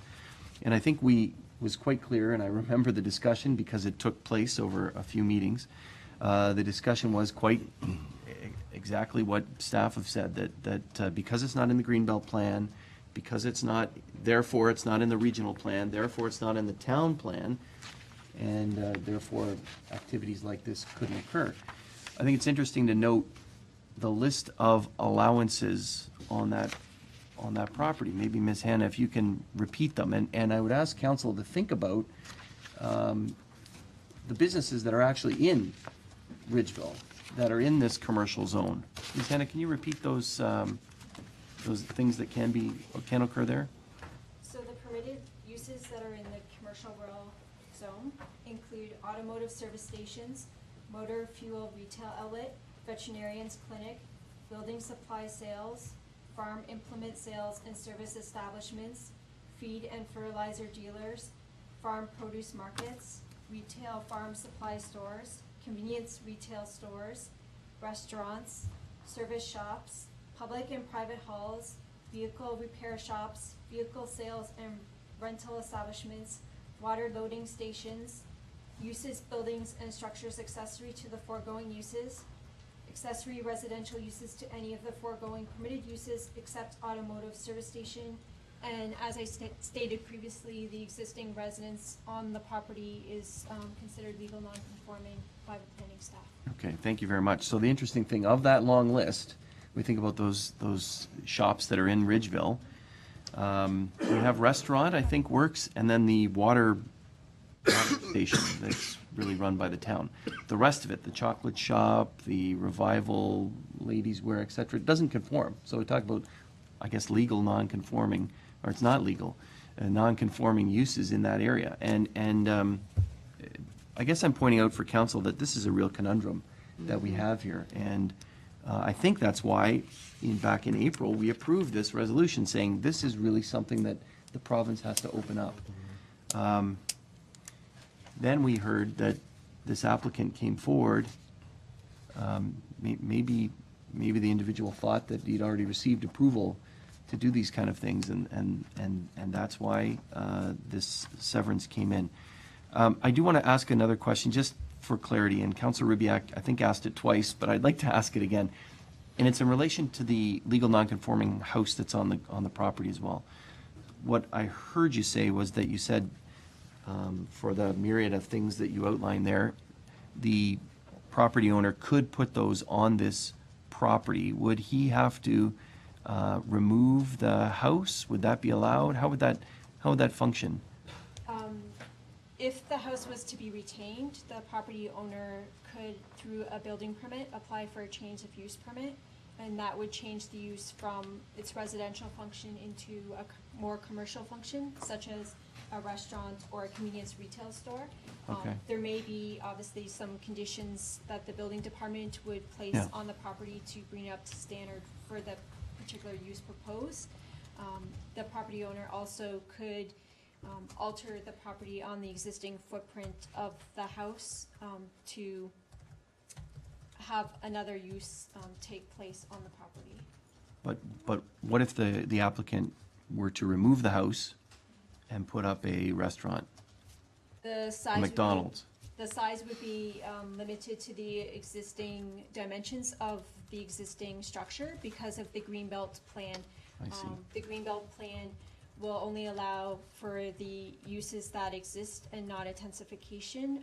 And in regards, for instance, to a zoning bylaw, only agricultural uses and similar purposes are allowed on lands that are designated in the Greenbelt plan. So for areas such as Ridgeville that have sections that are zoned commercial rural, that is fortunate for those property owners, as that zoning would not be permitted in other agricultural areas that are under the Greenbelt plan. Thank you. That's a bit different, because what I heard earlier was when Councillor Ribbiak asked you, you said it could be any of the uses, and I imagined, okay, the house could be knocked down and whatever. So I appreciate the clarity, and I think it changes my view on this, that, you know, that house is so far back from the road, and yet I think the vision we have for Ridgeville is a continuation, and when we approve this resolution, the continuation of what's on the south side onto the north side, shops of Ridgeville. So I don't know if any councillor colleagues have any other comments after this, and then we'll call the question, I guess. Councillor Ribbiak and then Councillor Durley. Thank you, Mr. Mayor. First of all, I don't think there's any contradiction between our having recommended that that Ridgeville be looked at as becoming a hamlet, and our decision today. I think it should become a hamlet. And should it become a hamlet, I think that gives us, I don't know, the planning director may be able to help us with this, but I think it gives us some opportunity to do some different things than we currently are restricted to doing with that property. So when it becomes a hamlet, I think that there's some potential at that point, but it's not a hamlet yet. And for us to make the assumption that we're going to rush things a little bit by moving against the current, I don't think that that's really our role here, to do things that are illegal or just unaccepted by other standards. And just one final point with respect to the other businesses that are there, I think that there is some inconsistency with the bylaw as it applies to the businesses there. And I suppose that there would be a conundrum that we would be faced if someone were to come forward and say, look, town, you ought to do something about that. But until somebody does, and unless somebody does, things are going to exist as they are, and hopefully will develop until finally we can kind of bless all those things as when that hamlet designation occurs. But until then, I just don't see that we have much opportunity to do much different than this. Okay, thank you. Thank you, Mr. Mayor. Just, this issue is regarding the Retino property and not all of Bridgeville and not the Hamlet and not Hamlet argument. So, you know, I think we've gone a little off track, but if in fact it does become a Hamlet, then certainly different conditions would apply and we can deal with it differently. The conditions that we're looking at right now are what's there today, and we can't predict what's going to happen in the future. So, you know, I think although the discussion was probably very fruitful, I think it was, or at least informative, I don't think it's going to be very fruitful because there's nothing we can do about that anyway. So until it becomes a hamlet, we need to deal with it, and I you know, suggest that we call the question because we're off in a cloud somewhere and we're not dealing with the issue. We've ventured from the agenda. All right, thank you. Any others? I do have one question, cognizant that you suggested we call the question, and that is, does this appeal help or hinder our request to the province to make Ridgeville a hamlet? Maybe Mr. Glover can answer, or Mr. Glover? The request from the town, the region, et cetera, for the inclusion of this hamlet in the Greenbelt plan, the revised Greenbelt plan, I think stands on its own. If it's not appealed, it does send a message to the government that the council has an opinion that may be contrary to the policies that are in place. By adhering to the policies that showing that you respect the province as they go into the Greenbelt deliberations or planning of that. Okay, thank you, I appreciate that. Anything further? We ready for calling the question? All those in favor? Any opposed? That motion is carried. Thank you. Now to the other reports. It's been moved by Councillor King, seconded by Councillor Durley, that for reasons outlined in the issue summary report, Council receives and considers the application for part lot control, file number PLC 0114 for Block 46, Registered Plan 59M399 and Reference Plan 59R 15179, Wayland Heights Subdivision, and further that Council considers approving the bylaw for part lot control as presented on this evening's agenda. Questions, comments? There being none, I call the question. All those in favor? Any opposed? That motion is carried. It's been moved by Councillor Ribbiak, seconded by Councillor King, that Council receive the issue summary report architect recommendation for the design of multi-purpose community center, and that the recommendations contained therein be approved as follows. The Council approved the firm Petroff Architects for the design of a multi-purpose community center, and that the amount of $600,000 pertaining to the 2014 budget be funded by the pre-development costs for new municipal facilities, and that the amount of $450,000 pertaining to 2015 form part of the 2015 budget, capital budget requests. Questions, comments? Councillor Papp? Yes, Mr. Mayor, through you. Firstly, congratulations to the committee for going through the process and with staff to come up with a recommended firm.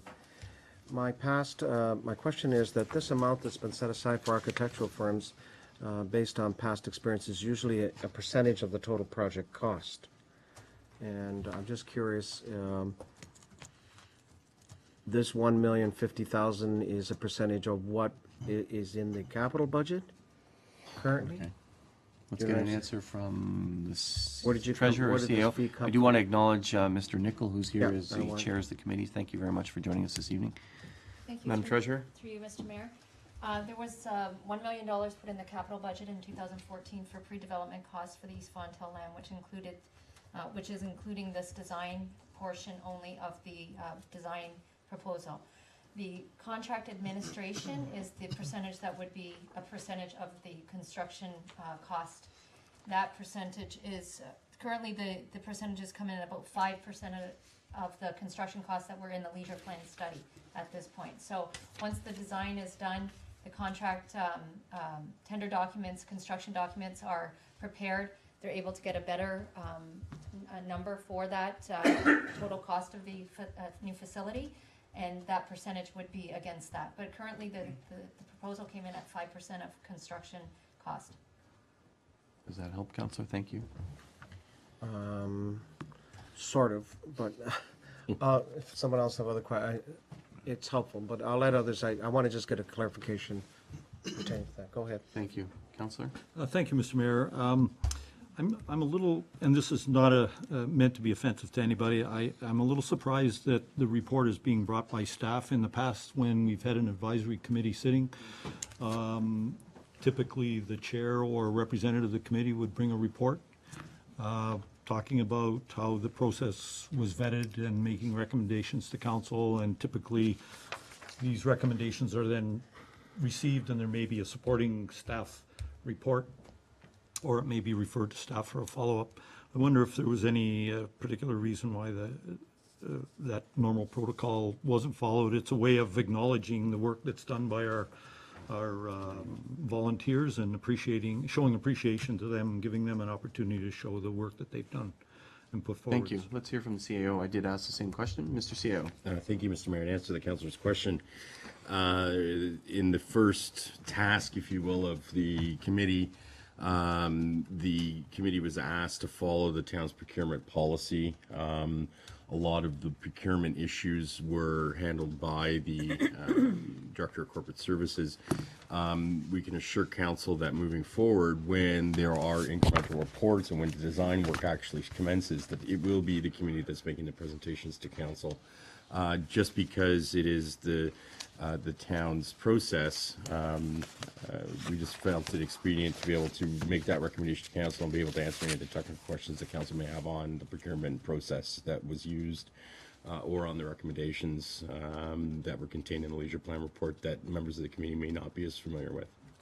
I think, and Councillor, just to build on that, I think it's similar to what occurred with Fire Station number 3 in North Pelham, and that is that the recommendation came forward from staff in consultation with members of that committee to select the building firm and the design firm to do that.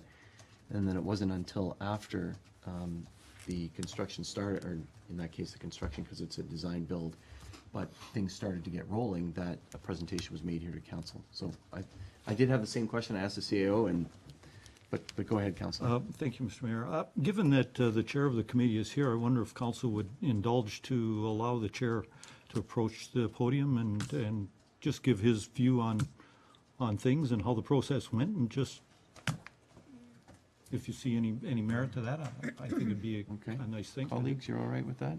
I don't have any problem. Mr. Nickel, are you okay with that? Sir, you know how shy I usually am. Look, he's got a binder. He's ready. Go ahead, Mr. Mr. Thank you, Chair. Mr. Nickel, for joining us, and thank you for your service as chair of this committee.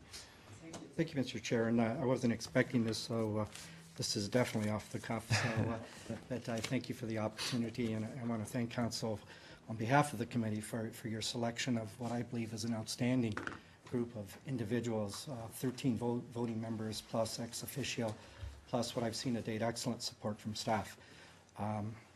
I'm very taken back by the enthusiasm of the participants for the project, and they're a very passionate group, and I think part of it as chair is to try to ensure that we come up with the best recommendations for council to consider for a center that all of us want to be very leading edge, yet we also respect the financial challenges that council has for many wonderful projects going on in the community.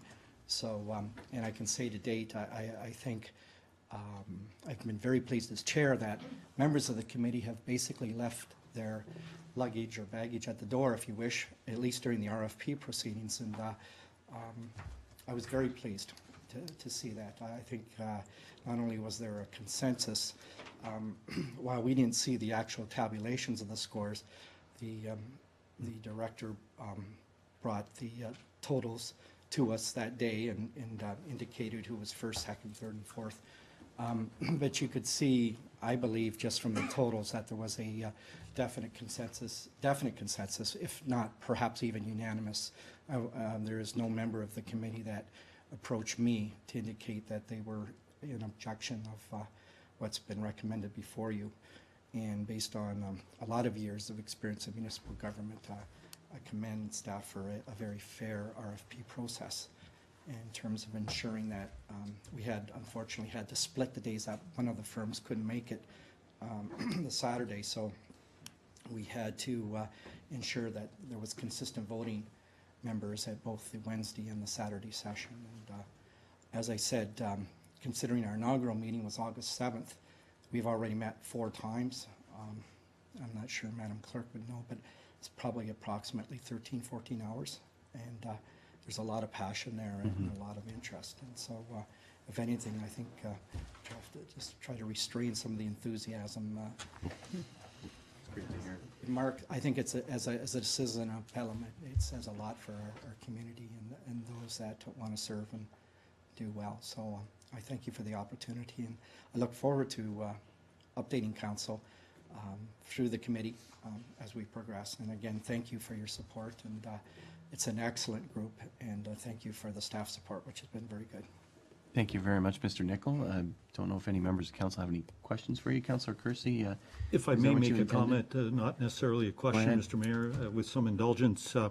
Basically, it's just great to hear that we have a broad-based support within the community for the initiative that we're moving ahead for with respect to this community center. It's not a council initiative.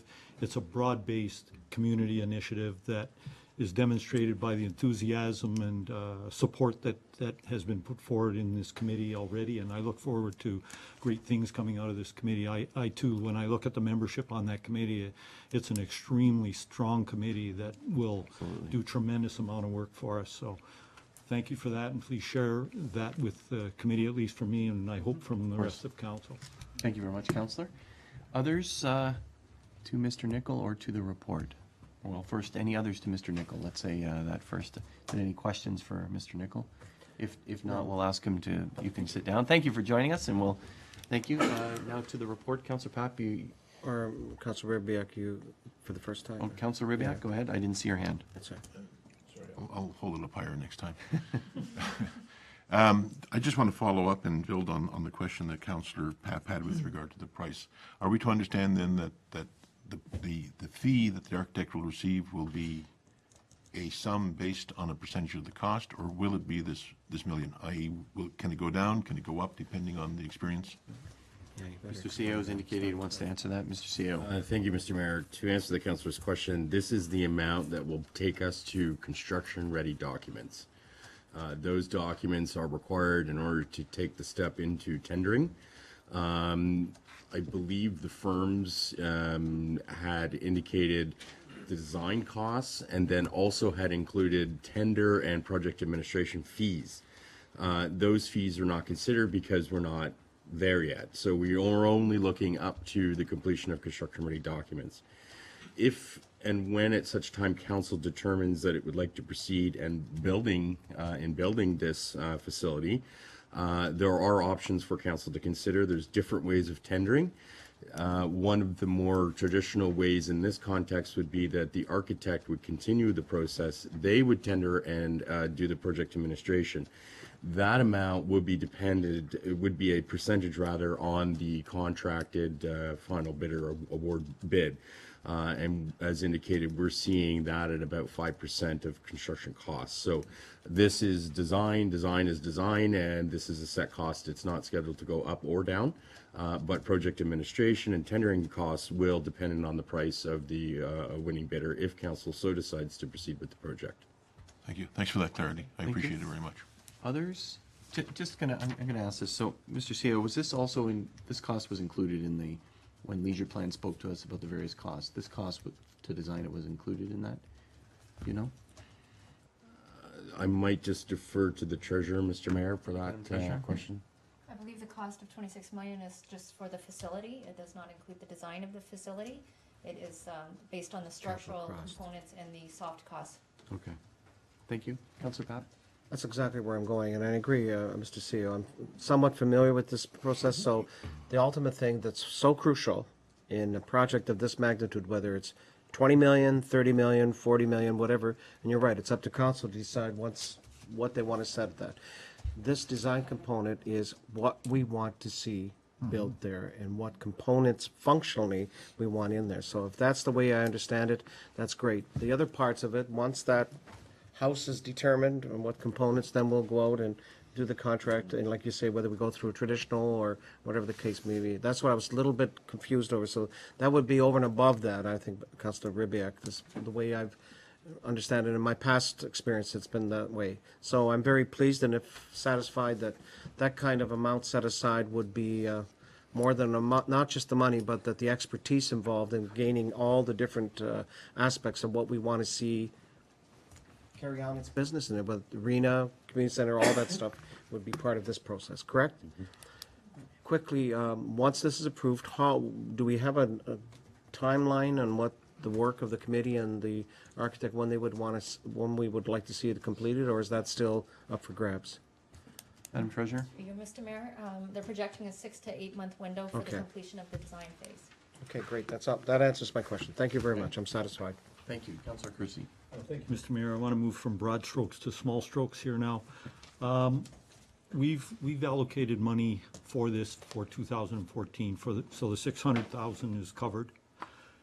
The way this recommendation reads to me, the $450,000 would be a request for the 2015 budget. If we enter into a contract with the successful firm and there are significant change on council and the direction of that particular council, do we have a penalty clause in there if we have to cancel the contract halfway through? Through you, Mr. Mayor. It's certainly something that we are going to consider in the agreement or make mandatory in the agreement. We have made it very clear to the architect firms that proposed this that we are not, we do not have approval to move forward with a community center. We have approval to move forward with the design.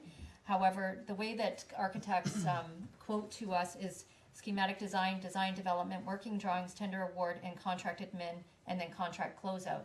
So the first three are what we are signing up for essentially, but if there's a significant change and that alters, we're in the working drawings thing, proposal portion of this design phase. So that's where they're doing all the documents to prepare them for construction ready.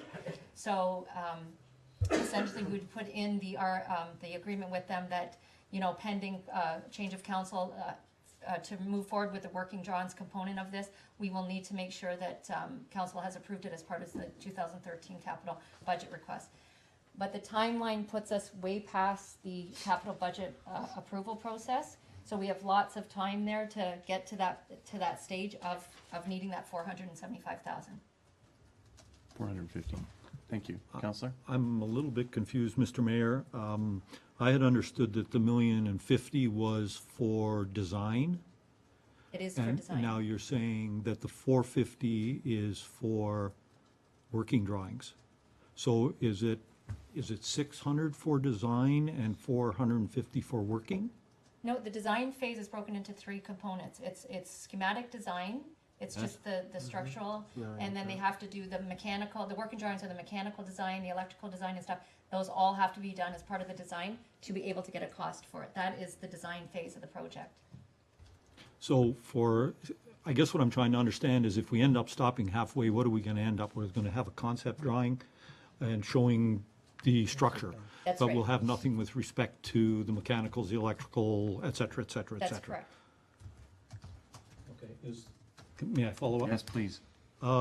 Do we have reserve funds that, taking a different approach, do we have reserve funds that we could tap into and allocate so that we can enter into a firm contract at this time for that complete phase. So, and then with a plan that out of the 2015, we could replenish that reserve fund.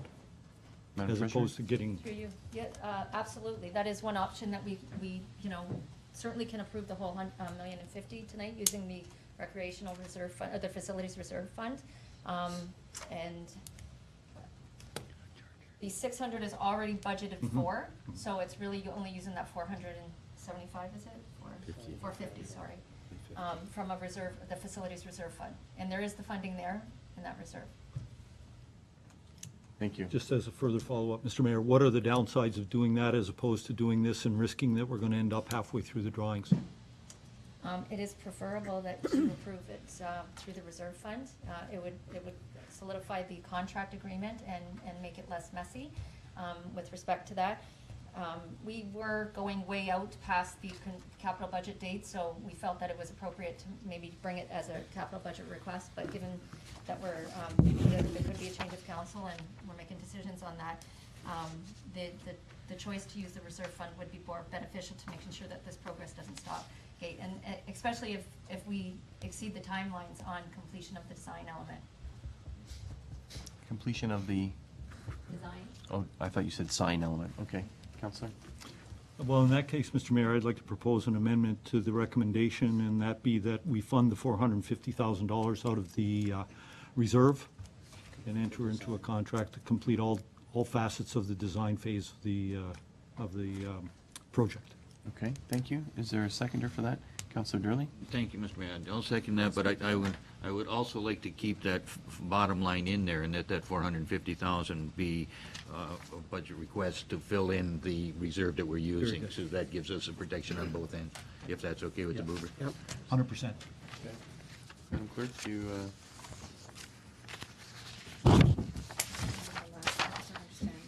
so what Counselor Sterling is building on what this CAO indicated that, or actually it was Counselor Kersey indicated, that one could tap into the reserve to get the contract going, but then in the capital of 2015, replenish the reserve.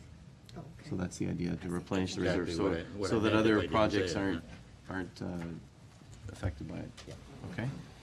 Thank you. To that amendment, is there any further comment, Counselor Papp? 30 seconds, then we got it covered. Then we don't have to worry about this. And it's understood there's no contingencies in this. This is the amount for the design, correct? Okay, thank you. Okay, thank you. Others? We ready for, do you have the amendment then? Do you want to read that back just so that we get it? Moved by Councillor Kersey, seconded by Councillor Durley, that the motion be amended to include a statement that the amount of $450,000 be funded out of the facilities reserve fund to complete all aspects of the project, or of the design, and that the amount of $450,000 pertaining to the 2015 form part of the 2015 capital budget request to replenish the reserve. Is that right? Okay. There being any other comments, then I call the question on the amendment. All those in favor? Any opposed? The amendment carries. Anybody else speaking on the motion as amended? Madam Treasurer, it's not clear in the report. You outlined the three phases. What's clear in the report is what's after this. But could you just highlight those three phases that this will get us, this detailed design?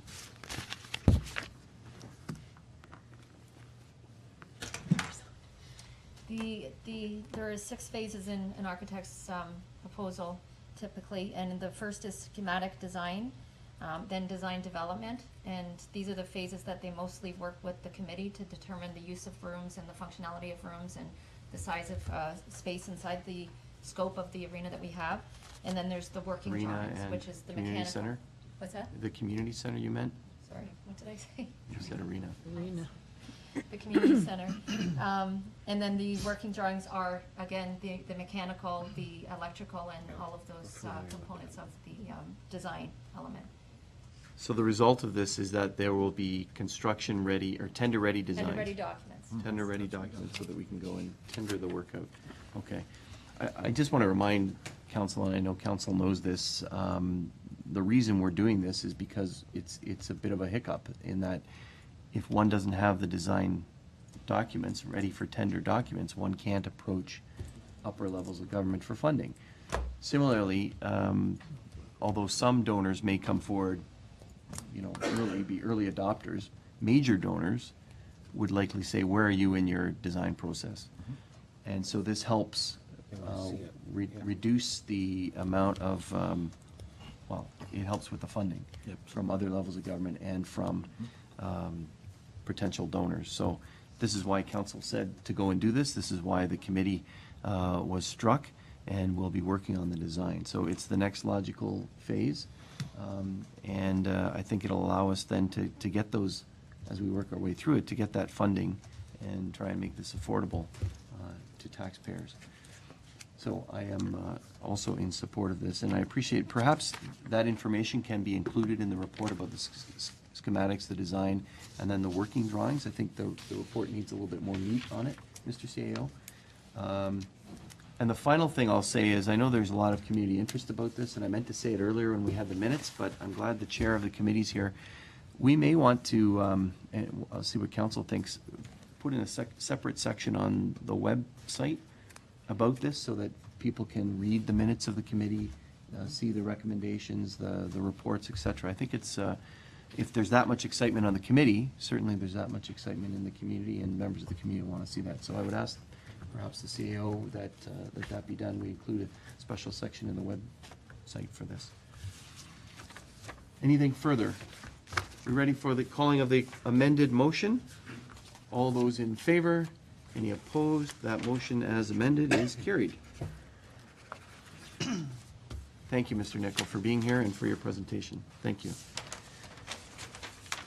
The next item has been moved by Councillor Durley, seconded by Councillor Lane, that Council approve the request for variance from the sign bylaw for the LCBO as depicted on the attached conceptual signage design drawings, subject to the review and design approval by the Director of Community Planning and Development. Comments, questions? Looks good, doesn't it, Councillor? Councillor Rubiak? Thank you, Mr. Mayor. I think it's a vast improvement, but I have to admit that I'm torn between thinking that yes, it's better than it was, but is it quite good enough? And I guess I was hoping for a little bit more. Not sure where I stand on it. Thank you. Other colleagues, Councillor Lane? Thank you, Mr. Mayor. I don't even know where to start with this one, but my question through you to Mr. Glover would be is, where does this now stand in relationship to the bylaw as to how much are they exceeding the square footage of the building with all this menagerie of wine bottles and kegs and things?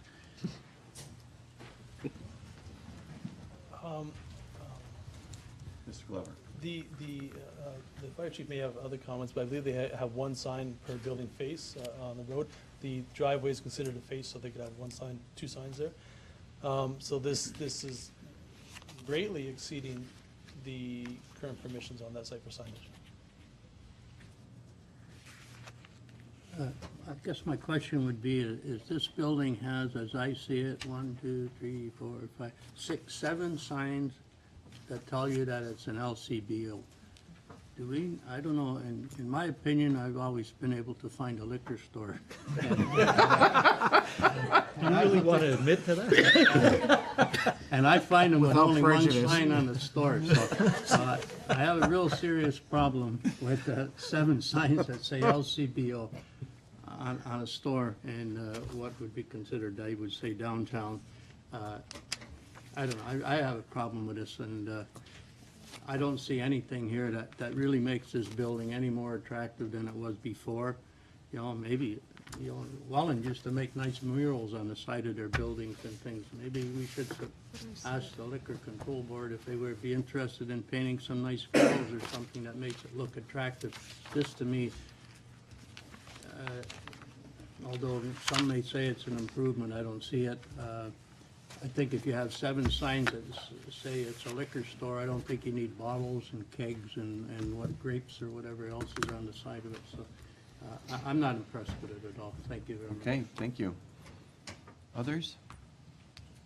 Councillor Kersey? I'm inclined to agree with my colleague here, You but can find a liquor store too. my wife leads the way. You're gonna pay for that. That was a low blow. She's not here to defend herself. Anyway, It's taped. when I look at this recommendation, I'm in deep trouble now.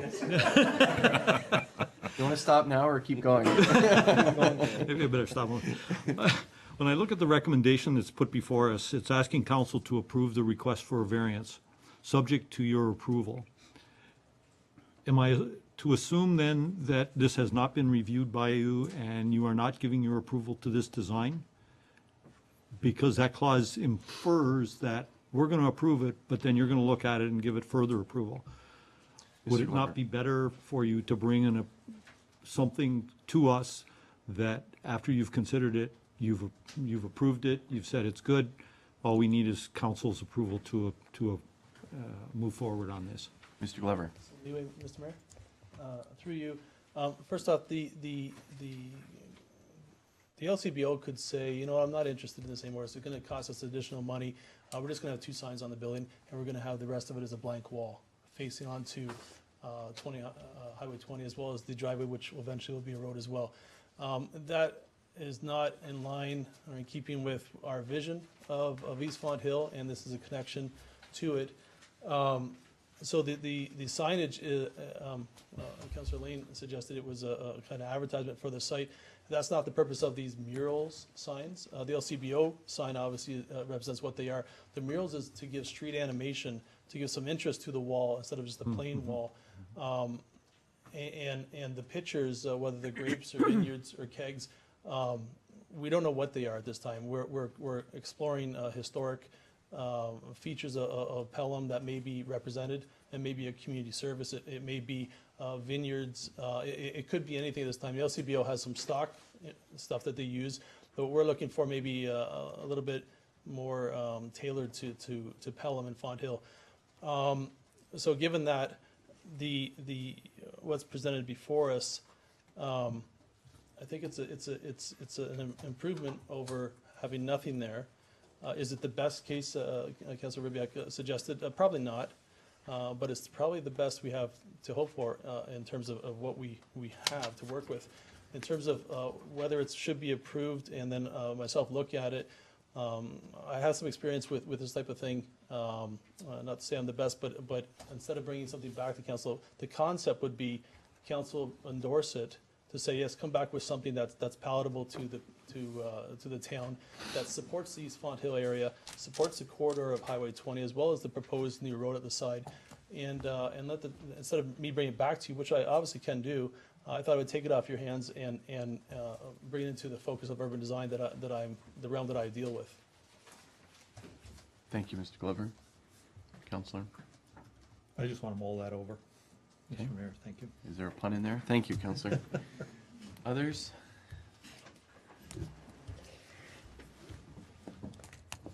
I'm going to ask a question since other. I know we talked about it, the CAO and I went on a tour of some facilities in other parts of Ontario, looking at nice developments, we'll say. One of the things that we saw was I think it's called a green wall, is that correct?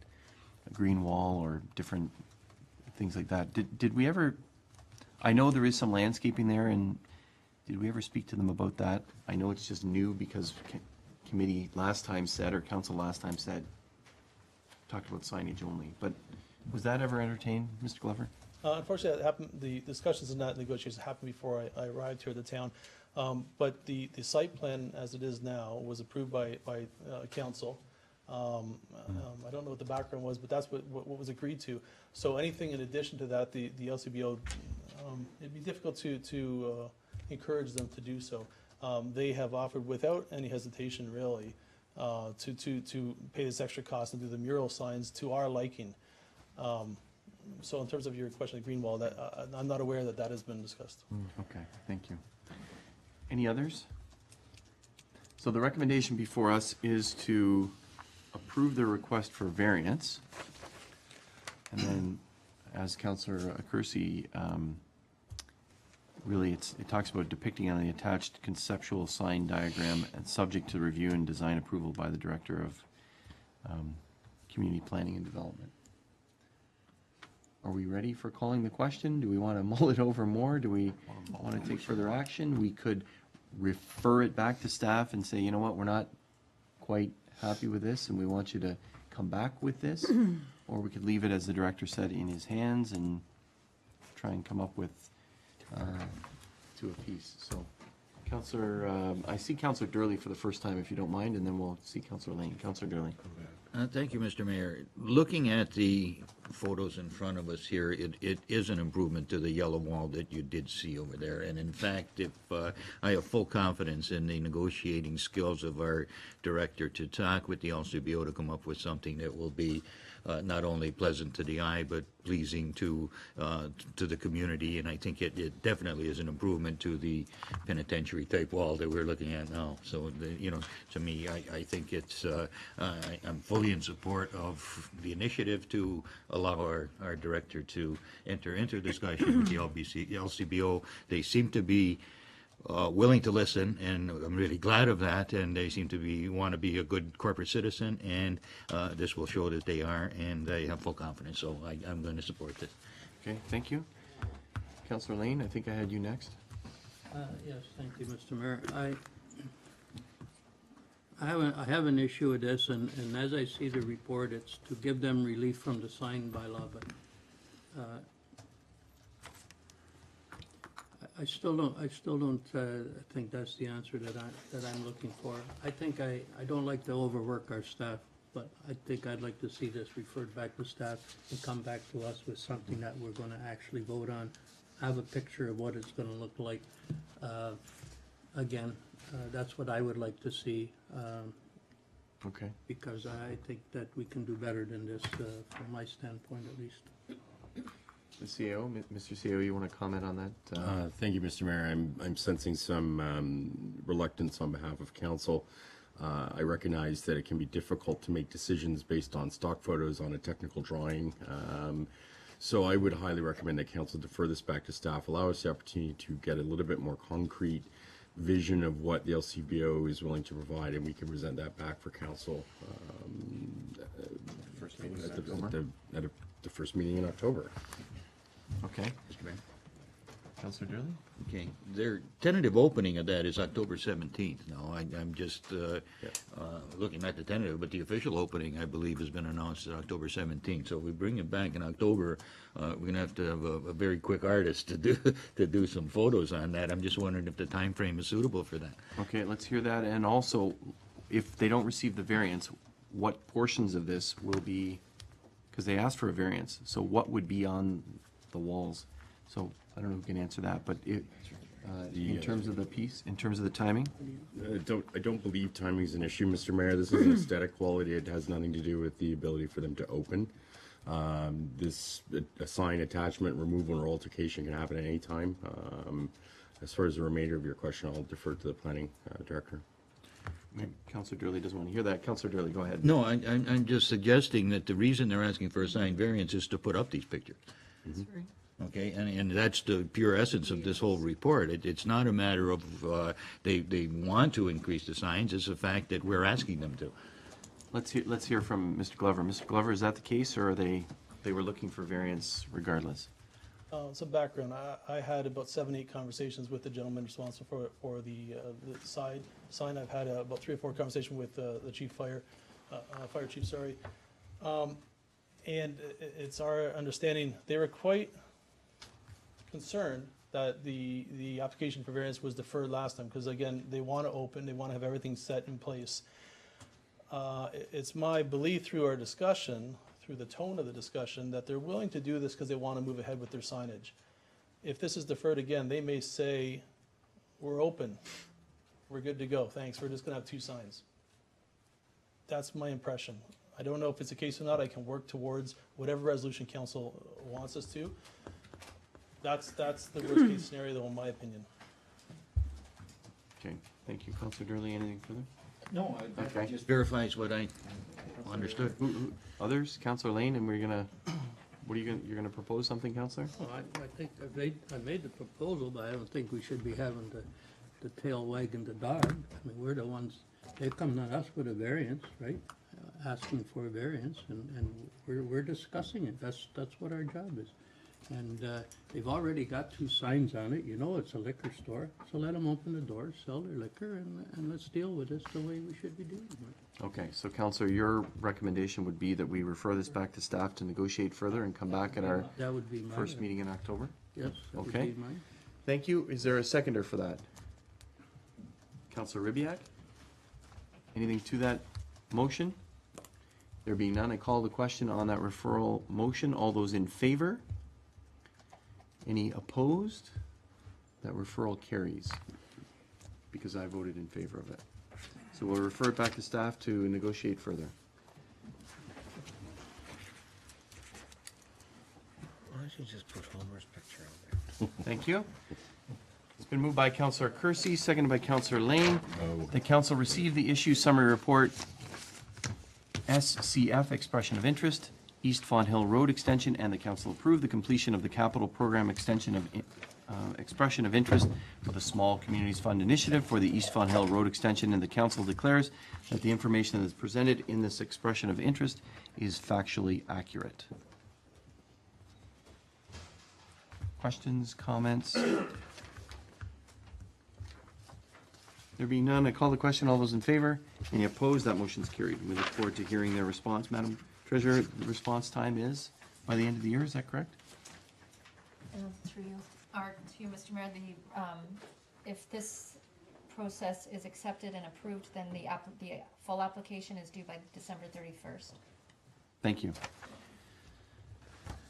The next item is quite lengthy. It's been moved by Councillor Lane, seconded by Councillor Durley. The council received the issue summary report regarding the draft plan of subdivision approval 2016-19-01014, official plan amendment OPAM 0114, and zoning bylaw amendment AM 0414 for the lands locally known as East Fawn Hill Commercial Area, measuring approximately 21.7 hectares, that is 53 acres, and being located on the southwest corner of Regional Road 20 and Regional Road 54, which is also known as Rice Road in the town of Pelham. And further, that for reasons outlined in the report,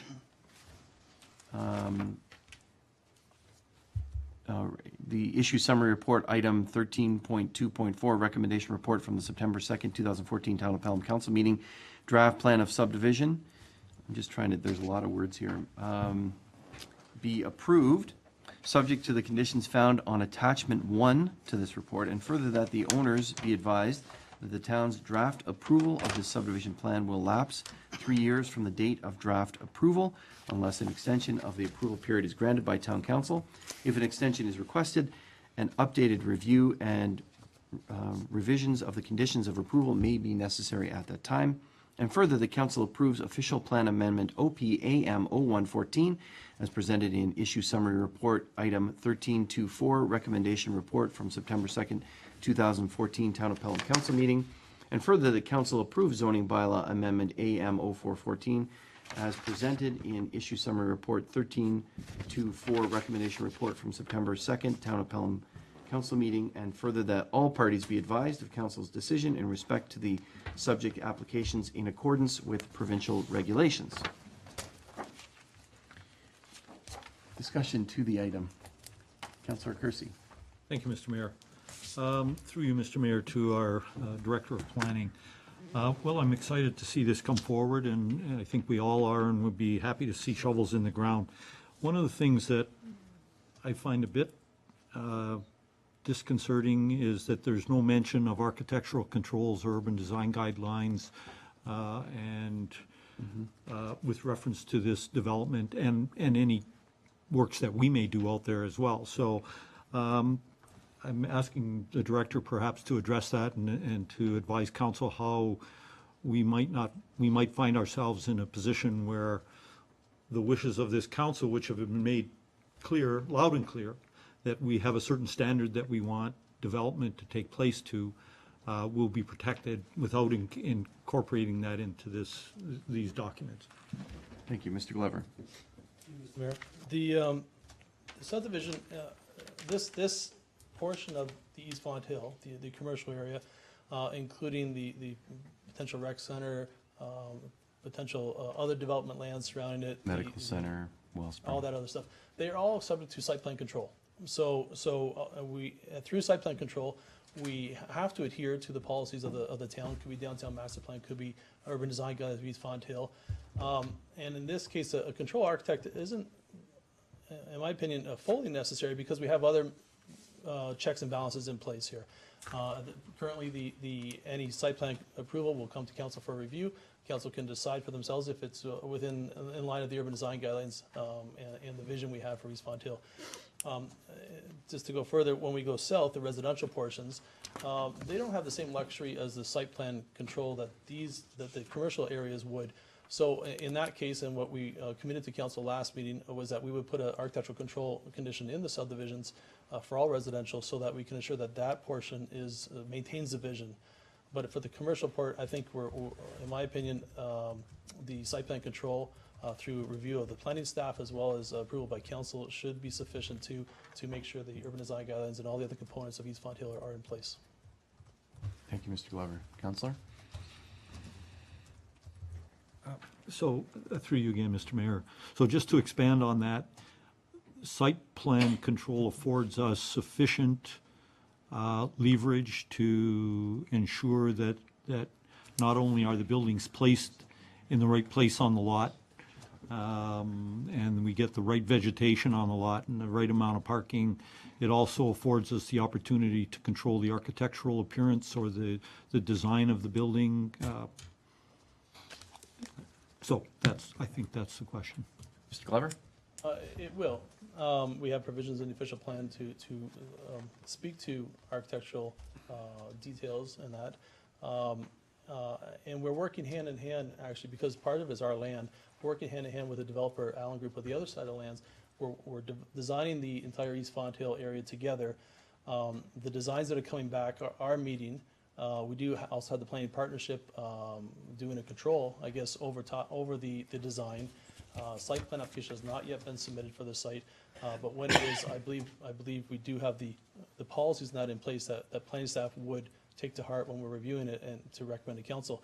In addition, we anticipate bringing the current urban design guidelines and the downtown master plan into the official plan as a statutory document, so there's no question that it would have to be referred to when we look at it. Okay, thank you. Others? Just to that piece, there is contemplation within the secondary plan regarding design guidelines. And we are working on redoing what we've termed downtown design guidelines, so including these Font Hill lands, the lands in the downtown of Font Hill, and also the downtown of Fenwick. So would we, I guess, when that comes forward, it would be the expectation of staff when you're making the recommendation on site plan that those types of guidelines would be followed. Is that how that works? Absolutely, and that's what I was referring to, those urban design guidelines in the official plan for the secondary plan area of East Font Hill. Is absolutely correct. Okay. And then the timing of that piece? The site plan? No, not, well, I don't know if you know the timing of the site plan, but the timing of the official plan piece that you just spoke about the design guidelines. We're currently working with the planning partnership and Chris Jones of Municipal Planning Services, I believe, to bring that together. They're looking at the downtown master plan, which is currently a draft document, which was brought for information to council, to break that apart, actually, to make it a historic document in Font Hill, as well as Fenwick, and the new East Font Hill, but put them together so they tie together, but separate independent documents, so they make more sense that way. Once that work is done, which is currently underway, we're going to bring something back to council to consider. Okay, thank you. Any others? There being none, are we ready for calling of the question? And I will do that. All those in favor? Any opposed? That motion is carried. I hope that notice can get out soon. Thank you. It's been moved by Councillor Durley, second by Councillor King, that Council of the Town of Pelham, having due consideration. Is that where we are? We missed a couple, didn't we? 14-1.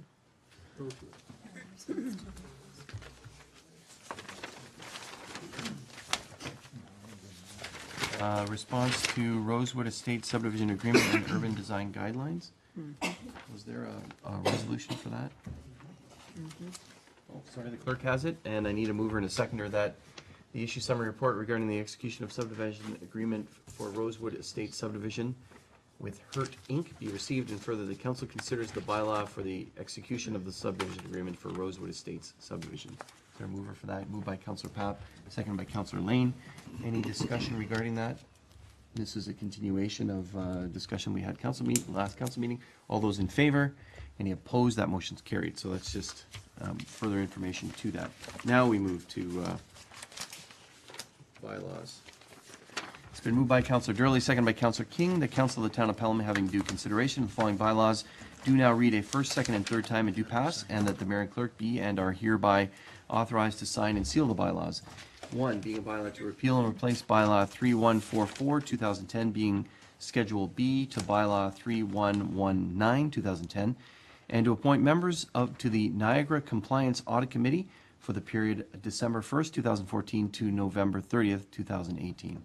2, being a bylaw to amend bylaw 3357, 2013, being a bylaw to protect important environmental and heritage features from unnecessary degradation and damage, to encourage long-term conservation of productive agricultural lands, and to prevent the importation of waste and hazardous materials into the town. 3, being a bylaw to amend zoning bylaw 1136, 1987, as amended for lands located south of existing lots on Sadler Street and east of existing lots on Tanner Drive. 4, being a bylaw to amend zoning bylaw number 1136, 1987, as amended for lands located south of Highway 20, Regional Road 20, and west of Rice Road, Regional Road 54. 5, being a bylaw to adopt amendment number 1 to the official plan of the town of Pelham. And 6, being a bylaw to exempt certain lands in registered plan number 59M399 from part lot control pursuant to section 50 of the Planning Act, RSO 1990, chapter 13. Discussion regarding any of those items? Can we just hear, I don't know if it's Mr. CAO or the fire chief regarding the changes to the, what we call the environmental protection bylaw? Is that just because of the staffing change and moving that over to bylaw service? Is that correct, chief? Through Mr. Mayor, yes, for the signing to the authority, it just had Just the housekeeping? Director of Planning, so I just want to add my ability to sign it also. Okay, thank you for that. Anything further to any of the bylaws? There being none, I call the question. All those in favor? Any opposed? That motion is carried. It's moved by Councillor Ribiak, seconded by Councillor Durley, and the following bylaw be read a first, second, and third time and passed. Bylaw 3546, 2014, being a bylaw to adopt, ratify, and confirm the proceedings of the Council of the Town of Pelham and its regular meeting held on the 15th day of September 2014. All those in favor? Any opposed? That motion is carried. It's been moved by Councillor Durley, seconded by Councillor King, that this regular meeting of council be adjourned until the next regular meeting scheduled for Monday, October 6th, unless sooner called by the mayor. All those in favor? Any opposed? That motion is carried. This meeting is adjourned. We'll take a 5-minute break before we start committee. Thank you.